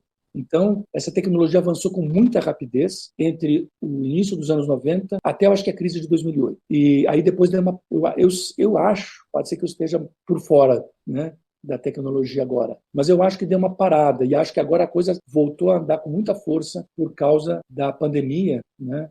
Então, acho que por exemplo, eu praticamente não usava Zoom, nem Meet, nem nada disso, não essas telas. Usava o Skype, né, para, assim, é isso que eu usava. Falar com alguém na Alemanha, por exemplo, a gente, né, se falava por Skype. Mas, assim, essas outras plataformas, eu nunca nem sabia. Então, acho que a tecnologia deu uma grande avançada nessa época. Mas tinha essa coisa do papel. Então, eu comecei minha tese com o papel e tinha um pouco a mística do papel em branco, sabe? Que é diferente da tela em branco do computador. Eu tinha um colega lá na história, muito querido, o Modesto Florenzano, que se aposentou já faz um tempo, e o Modesto contava que ele queria dedicar a tese de doutorado dele para o computador. Ele disse, porque se não fosse o recorte e cola, eu nunca teria conseguido escrever minha tese, ele falou. E eu depois vi que o Modesto tinha razão quando eu fui escrever a minha. Realmente, esses recursos são muito bons e isso você não tem no papel. Legal, legal. Eu acho que marca bastante essa diferença geracional, assim, assim. A gente já faz parte de uma geração que entrou, assim, eu acho que eu não sei, acho que eu não escrevi nenhum trabalho meu da faculdade até hoje à mão, assim, sabe? Foi direto no computador. Não, e pensar que você não tinha como alterar muito a ordem das coisas é um pouco desesperador, né? Porque, nossa, a base de tudo que eu faço é ficar recortando e migrando as coisas de lugar. Você pensou você ter que rasgar a página e ficar montando um Frankenstein, assim. Isso era um recorte e cola de verdade. Você tinha que pegar a tesoura. Eu me lembro que eu achava engraçado, o Cogiola, ele sempre estava com uma tesourinha no meio do molho de chaves dele e tal, tinha uma tesoura dessas pequenas de recorte, né? Porque ele vivia recortando coisa mesmo e colando aqui e ali. E depois eu vi nas obras do Marx, que estão lá nos arquivos, que o Marx fazia a mesma coisa. Então, muita coisa do livro 3 do Capital é o seguinte, ele pegava recorte de jornal, de revista, né, colava numa folha de papel e do lado ele fazia o comentário dele. Aí o Engels, quando foi editar, ele editou como se o Marx tivesse feito uma citação. Mas não era citação, era um recorte mesmo e cola. Então, tinha que fazer isso manualmente, antigamente. Né? Bom, aí a gente pensou, então, um terceiro momento da entrevista, que seria falar sobre a vida profissional. A gente já abordou a vida profissional, né, sobre faculdade e tal, mas falar mais sobre como é esse processo de trabalho mesmo. Então, a primeira pergunta que a gente pensou para isso é como foi a sua experiência com ensinar? Você chegou a lecionar no ensino básico ou você lecionou só no ensino superior? Contasse para a gente um pouco disso. Pois é, eu não só não lecionei no ensino básico, como eu não fiz licenciatura. E eu tinha uma coisa, acho que minha, vamos dizer assim, né, de gostar, de explicar as coisas para as pessoas. Tinha tido já muitas experiências assim, em outras circunstâncias, de participar de reuniões em que, então, eu era obrigado a ensinar, enfim, a explicar uma questão, etc. Mas eu não tive formação, não fiz licenciatura, primeiro como economista, e etc., e depois como pesquisador, e não sei o quê. Eu pensei, não está no meu horizonte dar aula no nível básico. Né? Então, eu não tenho a experiência de dar aula para crianças ou para adolescentes, que é uma coisa muito preciosa e que exige eu sei que exige toda uma disposição psicológica. Não é uma questão só de você explicar para uma pessoa que não sabe aquele assunto. É uma pessoa que está numa outra frequência mental até. Né? Tem outro cérebro. Né? O cérebro está em formação ainda, quando você é criança e quando é adolescente. Então, exige um trabalho que realmente tem que estudar pedagogia pra caramba. Como eu já entrei direto dando aula em graduação, com gente adulta, então aí assim, eu pude dispensar essa formação e desenvolver a coisa mais como autodidata e conversas com professores, lembrando também das técnicas que professores usaram. Isso é muito importante. A gente lembrar o que deu certo quando você foi aluno de um professor, o que não deu certo, né? Inclusive, essa era um pouco a pergunta que eu queria fazer, porque eu cheguei a assistir, acho que 2 ou 3 aulas suas em algum ano passado, e, assim, me surpreende você não ter feito licenciatura, porque eu achei que são aulas muito didáticas, assim, você realmente... Acho que aqui na nossa conversa também você foi explicando, assim, eu me deixo muito levar pela sua narrativa, é muito legal. As suas aulas, né, de teoria 1 e 2, elas são baseadas nas discussões dos textos, né? Principalmente do Marx, do Hegel, depois em Teoria 2 tem outros autores também, e são textos bastante densos, né? São textos complicados, e às vezes a discussão se alonga, né? O pessoal vai ficando ali. E esse método de seminário, de discussão de texto, foi uma coisa que você teve na sua graduação? Essa questão que você falou de ver coisas que funcionaram, que professores fizeram com você, que deu certo, e aí você parou para pensar, acho que eu vou tentar isso. De onde que veio essa ideia de vamos fazer uma discussão de texto aqui de Hegel e ver no que dá, sabe? Alguns professores faziam isso, mas assim, poucos. De modo geral, mas o que eu percebi era o seguinte, no seminário tradicional, tinha uma pessoa ou um grupo que apresentava um texto. Mas o mais interessante era a discussão que se abria depois. Porque muitas vezes a gente, quando abria direto a discussão, ninguém queria fazer pergunta para o grupo. Porque vai que eu fizesse uma pergunta que o cara não soubesse responder. Aí ele baixava a nota. E eu pensei, não vou fazer uma sacanagem com um colega que está ali falando, né? Então, o cara... perguntas, todo mundo ficava quieto. Mas rolava, a partir dali, às vezes, uma discussão. E eram os momentos mais interessantes, inclusive para aprendizado meu como aluno, era quando nós discutíamos um tema, quando a gente saía, quando o seminário dava o gancho para uma discussão que vinha depois. Então, por causa disso, eu fui pensando. E depois, no início, eu também dava seminários. Quando eu dava aula de História da América, ou quando eu dava aula de História Moderna, era assim, era com um grupo de seminário. Mas aí teve 2 fatores importantes. Primeiro, aumentou muito o número de alunos em sala de aula, e isso em todas as aulas. É muito raro você entrar numa sala de aula que tem pouco aluno, tem 40 alunos, não é pouco, né? Imagina, quando na graduação era a média das salas de aula, quando eu fiz a graduação. Claro, as grandes aulas expositivas, do Novaes, etc., aí tinha 150 pessoas na sala de aula, na Caio Prado, que era maior antigamente do que ela é hoje em dia. Mas aí depois dividiam os seminários, né? Era outra dinâmica que se usava. E aí você tinha muito mais liberdade, tudo isso. Então, as salas, de repente, ficaram muito grandes, né? Salas de aula normais. E não dava mais para fazer seminário dessa maneira. E, em segundo lugar, eu vi colegas meus que estavam querendo manter o esquema de seminário antigo para certos tipos de texto teórico, assim, que não funcionava. Eles tinham que fazer reuniões com o grupo de seminário, 2, 3 reuniões, para, no fundo, fazer uma espécie de dar uma aula particular para aquele grupo, para eles depois conseguirem fazer o seminário. Tá? Aí eu disse, não é o caso. E aí uma coisa muito importante para mim é o seguinte, justamente como eu tive essa experiência que eu contei para vocês na FEA, mas também tive outras experiências na na história, importantes, que foi a diferença entre você ler um manual e a diferença entre você ler o autor original. Então, o Keynes, por exemplo, lá daquele meu caso que eu contei, é um autor muito difícil, porque ele escreve mal. E também porque o texto dele é meio... ele está inventando aquele negócio, ele está descobrindo aquilo. Então é um texto, ele não tem muito, às vezes, um vocabulário preciso, ele está criando na hora o vocabulário. Então tem uma diferença importante, só que isso suscita um debate muito mais rico do que no manual, em que está tudo já sistematizado. Então o que eu pensei? Trazer para o curso de teoria os textos desses clássicos, por mais complicados que eles sejam, e botar na mão dos alunos, por exemplo, Hegel. Hegel é difícil, muito difícil. É difícil para qualquer um. Era difícil até para ele mesmo, entende? Então eu conto sempre na sala de aula anedotas, né, em que o Hegel estava no ambiente lá em Weimar, junto com Goethe, etc., e que depois que ele foi embora, Goethe disse para o pessoal, nossa, quando esse moço vem aqui e explica para nós as coisas dele, eu entendo. Agora, quando eu leio, eu não entendo nada. Ele escreve muito mal, esse rapaz. Isso quando o Hegel tinha uns 30 anos. Né? Então eu pensei, se Goethe achava que ele escrevia mal, é porque ele escrevia mal mesmo, não tem conversa. Entende?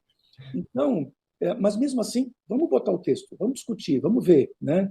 E explorar o máximo que a gente pode dali, para também, uma coisa muito importante na nossa área de formação, na FEFELESH, em todos os cursos da FEFELESH, é a leitura de texto, é você saber espremer um texto. Mesmo que você pegue um artigo de jornal, você tem que pegar aquela notícia, um artigo não, uma notícia no jornal, se você souber espremer bem aquilo, você tira muita informação que uma leitura superficial não consegue. Então, cada, vamos dizer assim, área tem a sua especificidade. O tipo de leitura na filosofia é um, o tipo de leitura nas letras, né, nos textos de literatura é outro, o tipo de leitura de documento em história, mas se o historiador estiver trabalhando com filme, ou se ele tiver, tudo vai ser diferente. Mas uma vez que você aprenda esse modo de você espremer o texto para fazer ele dizer coisas, isso eu acho que é o fundamental.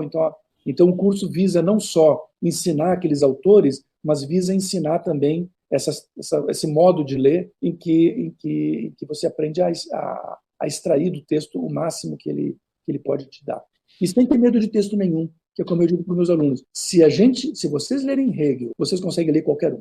Eu sei bem, a filosofia clássica alemã é muito difícil, mas pelo menos, eu não sei se é porque eu já tinha lido Hegel, eu achei Fichte, Schelling tranquilos, Kant muito tranquilo, né, de ler. Agora, Hegel sempre é complicado. Você entra, por exemplo, pega a lógica do Hegel, é sempre um esforço muito grande, mesmo algumas passagens da fenomenologia, é um esforço grande que tem que fazer, e é isso, né? Então, se você faz isso, você consegue ler qualquer coisa. Realmente, professor, eu me sinto analfabeta quando eu pego os textos do Hegel. Eu me sentia no prézinho nas suas aulas, inclusive, porque não dava para entender. Assim. Eu ficava, meu Deus, o que está acontecendo nesse lugar? Isso. Mas é isso mesmo, a sensação é essa. E isso que esse texto sobre da razão na história, de vez em quando entram as anotações dos alunos, e aí é visível que fica um pouco mais fácil. Tem exemplos. Aí dá um exemplo que o certo Hegel na sala de aula dava exemplos. E o cara anotou. Né? Quando é o próprio Hegel, não tem exemplo nenhum. É lá a paulada teórica em cima. Né? Então, fica mais complicado. Agora, se você pegar, por exemplo, a lógica, é difícil. É realmente difícil. Né? Agora, é isso. Por outro lado, vale a pena porque abre horizontes mesmo, ensina a organizar o pensamento e, ao mesmo tempo, a desorganizar o pensamento no bom sentido, a romper com essa coisa estanque, né? Ou é isso ou é aquilo. Então, acho que a importância modéstia à parte do curso aí que eu faço para a formação dos estudantes também é romper com essa coisa binária, que está muito forte, e hoje em dia parece cada vez mais forte. Tem que romper, e a dialética é uma maneira importante de dissolver essas dualidades. Né? Então, isso também é uma dificuldade, viu, Vitória? Não é simplesmente só com o texto. É que o texto exige que a gente rompa com essa coisa dual, que é muito mais fácil pensar de maneira dual e aí esquemática. E o texto exige que a gente não consiga pensar dessa maneira. Eu acho que uma coisa até que agora faz muito mais sentido na minha cabeça é um pouco... você falou de toda essa sua trajetória que está envolvendo diversas áreas, diversos interesses, mas ao mesmo tempo também tem uma linha aí que vai te guiando, que a gente consegue entender o percurso das suas escolhas. Né? Uhum. E quando chega na sua sala de aula, você também tem a presença de muitos estudantes de ciências sociais, de direito, de economia também, que são de outras áreas e que estão participando desse debate ali junto, né? Foi uma surpresa para você quando essas outras áreas vieram até a sua aula? Assim?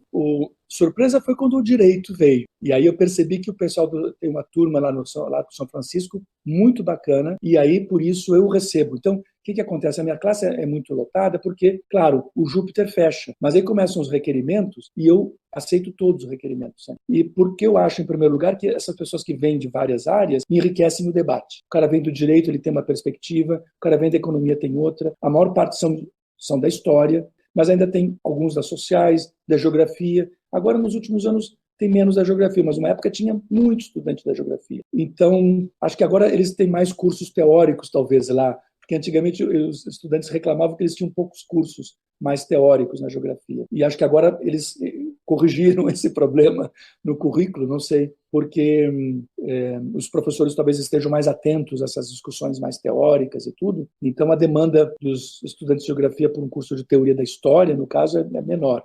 Mas mesmo assim tem, e é sempre muito enriquecedor. Então, por isso que eu aceito todos os requerimentos, a classe fica lotada, mas não importa, porque aviva muito o debate. E essas outras áreas várias, sei lá, sociais e tal, tudo bem, ótimo.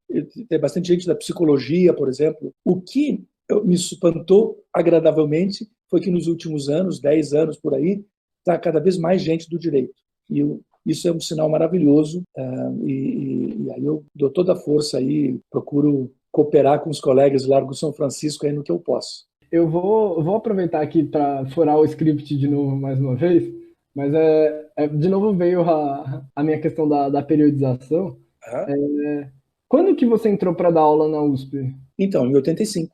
Em 85. Tá. Eu comecei a dar aula no primeiro semestre na Unesp, né? E quando chegou eu achava que aquele concurso que eu tinha feito, tinha passado, mas não tinha pegado a vaga, achei que não ia dar nada. Ia acabar porque tem um prazo. É 1 ano renovável por mais 1, né? Achei que ia extinguir. Até conversei, eu me lembro, com esse professor de História da América, que eu falei que era muito bacana e tudo, o Werner, e ele disse, Jorge, eu acho que não vai rolar, não. Tá bom, então isso também pesou para eu aceitar ir para Araraquara, né? E fui lá, muito bem, comecei a dar. Quando chegou pertinho, faltava, sei lá, 2 meses para escrever, abriu uma vaga de América. E aí o concurso estava valendo ainda, então me chamaram. E aí eu dei o segundo semestre de aula, eu dei nos 2. Aí sim foi punk ali, foi uma correria, porque eu tinha, além de correr o tempo inteiro de Araraquara para São Paulo, eu tinha que preparar cursos diferentes. Um curso de América Colonial, e era América Colonial 2, naquele tempo, ou seja, inglesa. Então, um curso de América Colonial inglesa, né? E lá em Araraquara, eu estava dando aquele meu curso para sociais e dando um curso de economia internacional. Então, nossa, ali eu parei completamente com pesquisa de pós, de Marx, de tudo. Ali ficou tudo parado, né? Porque todo semestre pesado. Parei com o curso de alemão também, tudo. Não deu para fazer mais nada. E aí, o que acontece? Aí, no final do ano de 85, eu pedi demissão, né? Eu tinha combinado já com os colegas de Araraquara, então eu pedi demissão e aí eles liberou a vaga para eles contratarem outra pessoa e eu fiquei só dando aula na História. E dei sorte também que foi quando saiu o meu tempo integral, porque a gente entra em tempo parcial, e aí tem que mandar um projeto para a CERT, não sei o quê. Foi quando saiu o meu tempo integral, saiu rápido, e aí pronto, ufa, já fiquei bem de grana de novo. Porque meu medo era sair de Araraquara e ficar ganhando 25% de um salário, né, que já de auxiliar de ensino já é um salário pequenininho, então 25% ia ser o jogo duro aí. Eu ia ter que apelar de novo para o patrocínio, né? Mas não foi necessário. E aí depois você entrou com América Colonial, e depois disso, quando você terminou o doutorado, você voltou para teoria ou você foi passando por várias disciplinas? Assim? Não, o que eu fazia era, então, era América Colonial e História Moderna. Houve uma transição aí, porque no começo eu dava mais aula do século XVII, tanto em moderna quanto em colonial, e depois, mais para o fim, começo dos anos 90, eu dava mais aula do século XVIII. E até por isso eu preparei um curso sobre iluminismo, que depois eu publiquei um livro paradidático, né, sobre iluminismo, porque tinha a ver com esses cursos do século XVIII. Mas aí o pessoal de teoria estava também com falta de professor, e o pessoal me dizia, escuta, não tem cabimento, você fez uma tese teórica, você tem que vir dar aula de teoria. E eles estavam precisando. E a América Colonial estava bem. Então eu fiz essa passagem aí, dentro do próprio departamento, de uma área para outra, né? E comecei, então coincidiu com o doutorado, exatamente. Foi em 1994. A partir de 94, eu acho que eu não dei nenhum outro curso sem ser de teoria. Não me lembro. Talvez tenha dado alguma optativa assim ainda do século XVIII, lá pelo final da década. Mas à medida que houve um momento aí que o número de professores caiu muito, lá pelo fim dos anos 90, a reitoria não queria contratar professor para a FEFELESH. Foram 2, 3 reitores que tinham um projeto lá em que as humanas não tinham que ter muito professor, porque tinha que ser um colegião, e o número foi caindo, né? E por causa disso não dava para dar optativa mais. Foi uma época bem complicada. E só acabou isso aí com a greve dos estudantes de 2002, que vocês devem ter ouvido falar, que foi uma coisa épica também, né? E graças a isso a FEFELESH pôde sobreviver, graças à greve dos estudantes. Fazendo a nossa propaganda aqui, a greve de 2002 aparece no nosso primeiro episódio do Perfis da História, que é a entrevista com a professora Marcela Boni Evangelista. Quem quiser saber mais um pouquinho pode acessar esse episódio também, que está bem legal. Vai lá, Vitória. Bom, professor, um outro aspecto da sua vida profissional é que você contribuiu muito com revistas, né, com várias revistas.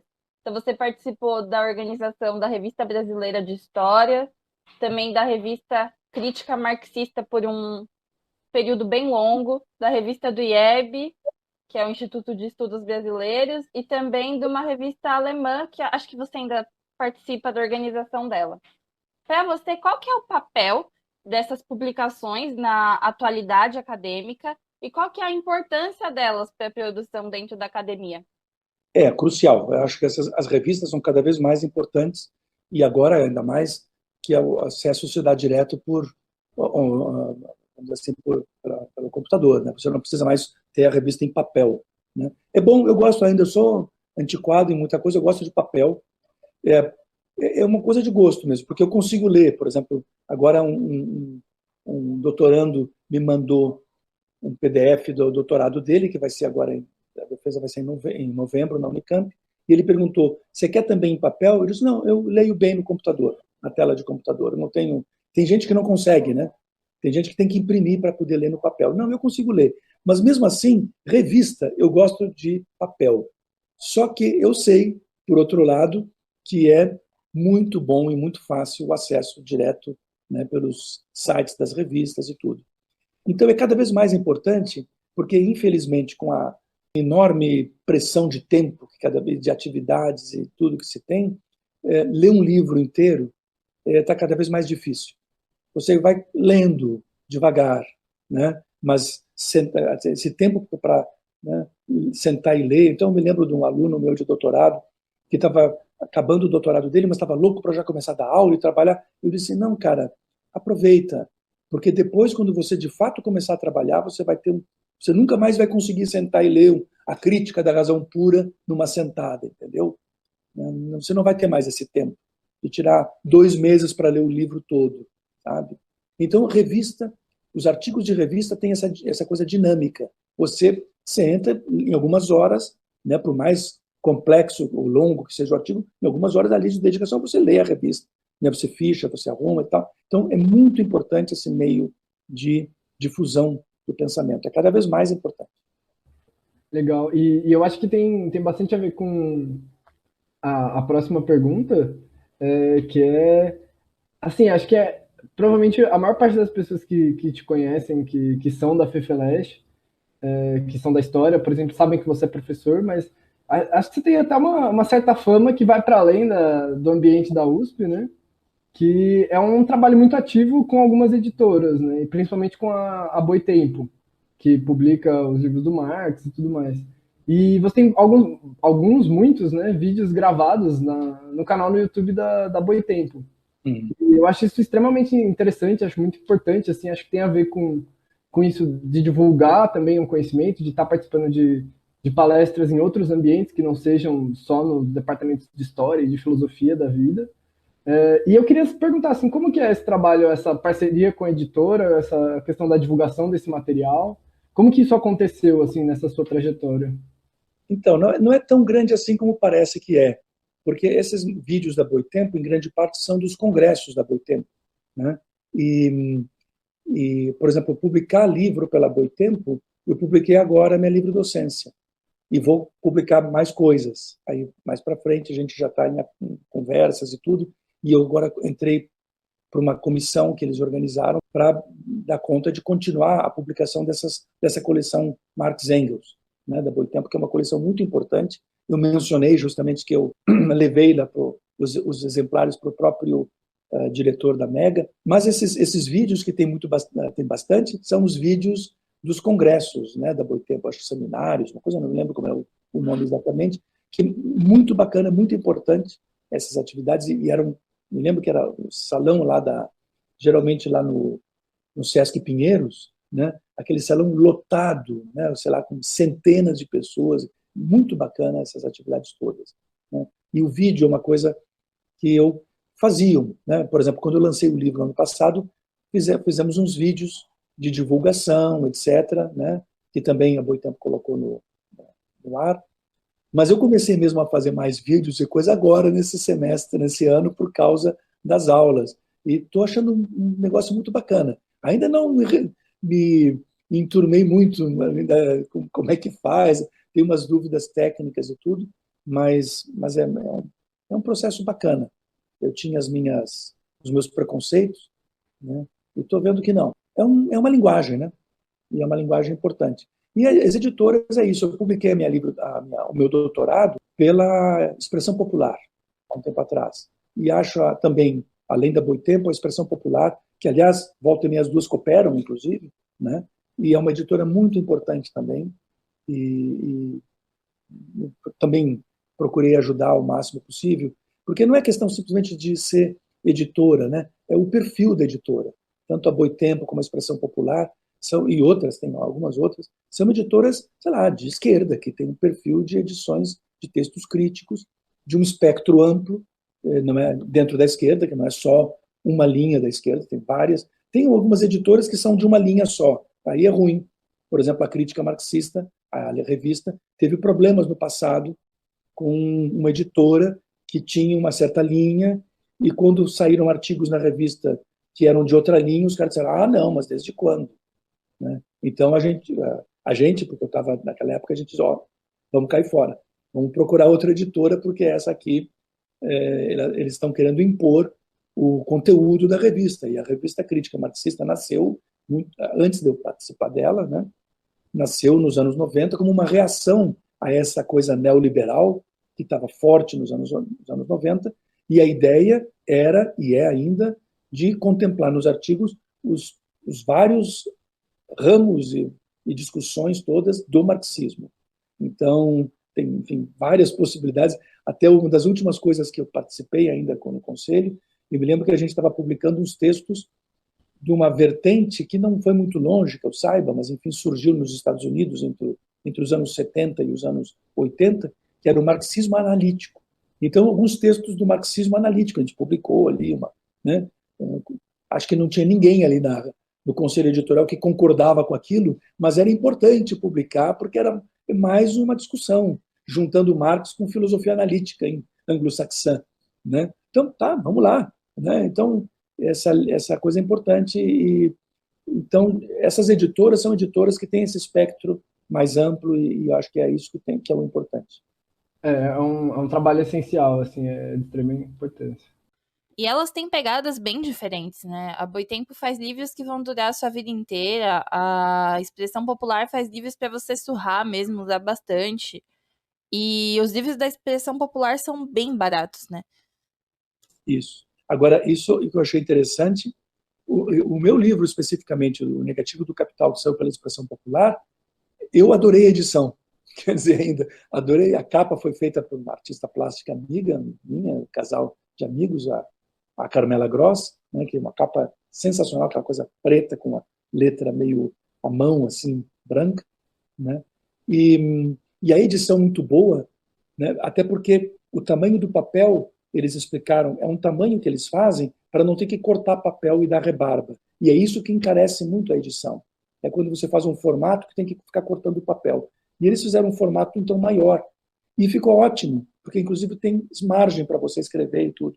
Então, acho muito bacana o projeto editorial da Expressão Popular. E da Boitempo também, como eu falei, o Hubman, lá em Berlim, adora. Eles mostram um livro desse tamanho, é leve, né? E ele adora as capas também, né? E, por exemplo, ele mostrou o Capital, uma edição que saiu recentemente em grego, e era muitíssimo bem editado, lindo, capa dura, mas tudo muito sério. E ele disse, e o bacana é essa coisa mais leve, no sentido, inclusive, não só do peso físico mesmo, mas da cara da edição, né? Então, ele acha muito legal. Bom, professor, então foram essas as perguntas que a gente pensou para hoje. A gente tem encerrado pedindo algumas coisas, assim, pedindo os professores falarem algumas coisas. Então, a primeira delas é uma recomendação para os jovens historiadores. Puxa! Recomendação para os jovens historiadores. Persistam, a história é cada vez um ramo mais importante. O historiador, no fundo, ele tem a função de ser a memória da sociedade. Parece óbvio isso, mas nos tempos que a gente está vivendo, que são tempos em que o pessoal está tentando desesperadamente reescrever a história, fake news, né, como se está dizendo hoje em dia, mas quer dizer, entrar nesse negócio de borrar a distinção entre digamos, a verdade e a ficção, né, que é uma distinção complexa, sem dúvida nenhuma, não dá para fazer uma dicotomia, como eu falei aqui, de ou é verdade ou não é verdade, é uma coisa complexa. No entanto, é interessante o historiador recuperar toda essa discussão para fazer frente a essa diluição que está acontecendo hoje em dia e que leva a reescrever a história, né? Enfim, isso é muito, muito sério. Então, o historiador cada vez mais tem um papel fundamental na sociedade, e a minha recomendação para os estudantes de história é persistam estudando história e publicando e pesquisando e mostrando as coisas, não como tal como elas aconteceram, que isso é uma fantasia, mas mostrando o outro lado das coisas. Porque aconteceram muitas coisas, não é? Muitas coisas acontecem junto, né? E aquela coisa dos vencidos e dos vencedores. Então tem que ficar contando os outros lados da história, as outras dimensões da história. Isso é fundamental em tempos atuais. Muito legal. Espero que consigamos fazer isso. Tomara. E aí tem a nossa última questão é um pouco um desafio, assim. Eu acho que talvez a gente deveria ter avisado um pouquinho antes, mas como a gente estava assim nesse período ainda de essa tentativa de isolamento social, né, de deixar as pessoas em casa para todo mundo se cuidar e tudo mais. Nas outras entrevistas a gente pediu dicas culturais para os professores, né, que eles recomendariam para quem está ouvindo a gente aqui no nosso episódio. Então, você teria alguma dica cultural? Pode ser um livro, um filme, série, pode ser uma coisa acadêmica ou não acadêmica que você queira recomendar? Pode ser música. Claro. Olha, eu vou dar uma coisa só, que eu fiz, né, durante esse tempo de pandemia, e acho que a gente ainda não saiu da pandemia, e apesar do pessoal estar querendo sair, enfim, a gente sabe por quê, mas acho que é importante. Eu fiz nesses meses, e gostei muito, foi ler A Peste. É um livro do Albert Camus, né? E é bacana, muito legal esse livro, e eu recomendaria muito a leitura desse livro, A Peste, que eu me deleitei lendo aqui, porque tem muita coisa ali no fundo, faz um panorama da psicologia coletiva de uma sociedade diante de uma situação dessas, de isolamento e da morte, não sei o quê, que, nossa, é o que a gente viveu e está vivendo ainda. Então, é um conselho, assim, uma dica, né, que eu dou. E, bom, sobre música e cinema, tenho visto algumas coisas, mas não nada que esteja diretamente relacionado ao momento, como, por exemplo, esse livro. Não, tranquilo. E você, Vitória, tem alguma dica cultural para hoje? Bom, eu consumo muito YouTube, né? Então eu gosto muito de acompanhar os vídeos do canal da Boitempo, principalmente porque tem vídeo lá de todos os formatos possíveis, tem vídeo de 5 minutos até vídeo de 2 horas. Alguns são mais pesados, como os mais longos, né? Mas os mais curtinhos, eles são muito tranquilos. Então eu deixo aqui a recomendação do canal da Boitempo. Tem uma série que eu tava assistindo esses tempos, chamada Black Earth Rising. Ela é da Netflix e ela vai falar da questão de Ruanda, do genocídio. Mas ela também vai focar em questões como a divisão internacional do direito, a diplomacia e o funcionamento dos tribunais internacionais. O professor, ele mencionou a Rosa Luxemburgo e a questão do imperialismo, né? Aí eu acabei lembrando dessa série. Pô, legal. Lembrando que todas as dicas culturais que a gente está dando, elas vão estar na descrição do episódio, então quem está ouvindo a gente vai poder acessar. E a minha dica cultural é uma dica relacionada ao Bom Velhinho, mas quando ele era jovem, que é o filme O Jovem Karl Marx. É verdade. Que é de 2017, que é uma ficção sobre a trajetória do Marx, né? Assim, quando ele era jovem, até ele escreveu o Manifesto do Partido Comunista. Tem no YouTube, e é um filme alemão, francês, alguma coisa assim. E é muito bom, realmente é empolgante, assim, e acho que para quem quer estudar, quem está interessado nessa área de estudar o marxismo, é uma boa entrada, assim, que é bem gostoso. Essa é a minha dica de hoje. Eu te dou toda a força aí, essa coisa do Jovem Marx. Inclusive, eu disse para o pessoal do curso de Marx no primeiro semestre ver o filme, até acho que coloquei o link, né, para eles verem o filme, que é um filme muito legal. O diretor é um diretor haitiano. Por isso que É a mistura francês, alemão, inglês, porque de fato eles falavam essas línguas todas, né? E o diretor é um diretor haitiano que filmou sobre a África. Eu acho que ele fez um filme sobre Ruanda. Eu agora não sei, me escapa aqui o nome dele, é um cara importante. Dá uma olhadinha no nome do diretor, né? E ele fez filmes, acho que documentários e talvez ficção sobre Ruanda e sobre as... Desculpa, é o Raul Peck, né? O Raul Peck, exatamente. E ele, antes de fazer esse filme do Jovem Marx, ele fez esses filmes sobre a África, que diz que são muito legais. Vamos procurar aqui. E as dicas de vocês dois. E a minha, as três aqui, juntando as 3 dicas. Jorge, a gente agradece imensamente a sua participação aqui no Perfis da História.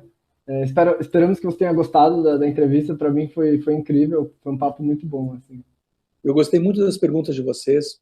Ótimo, muitíssimo obrigado. A gente agradece muito, professor, foi muito legal. Eu que agradeço, Vitória.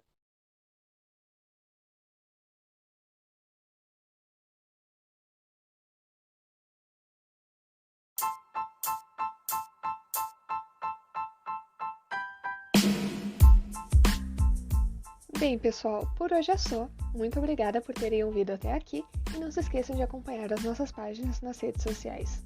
Um abraço e fiquem ligados em mais episódios de Perfis da História.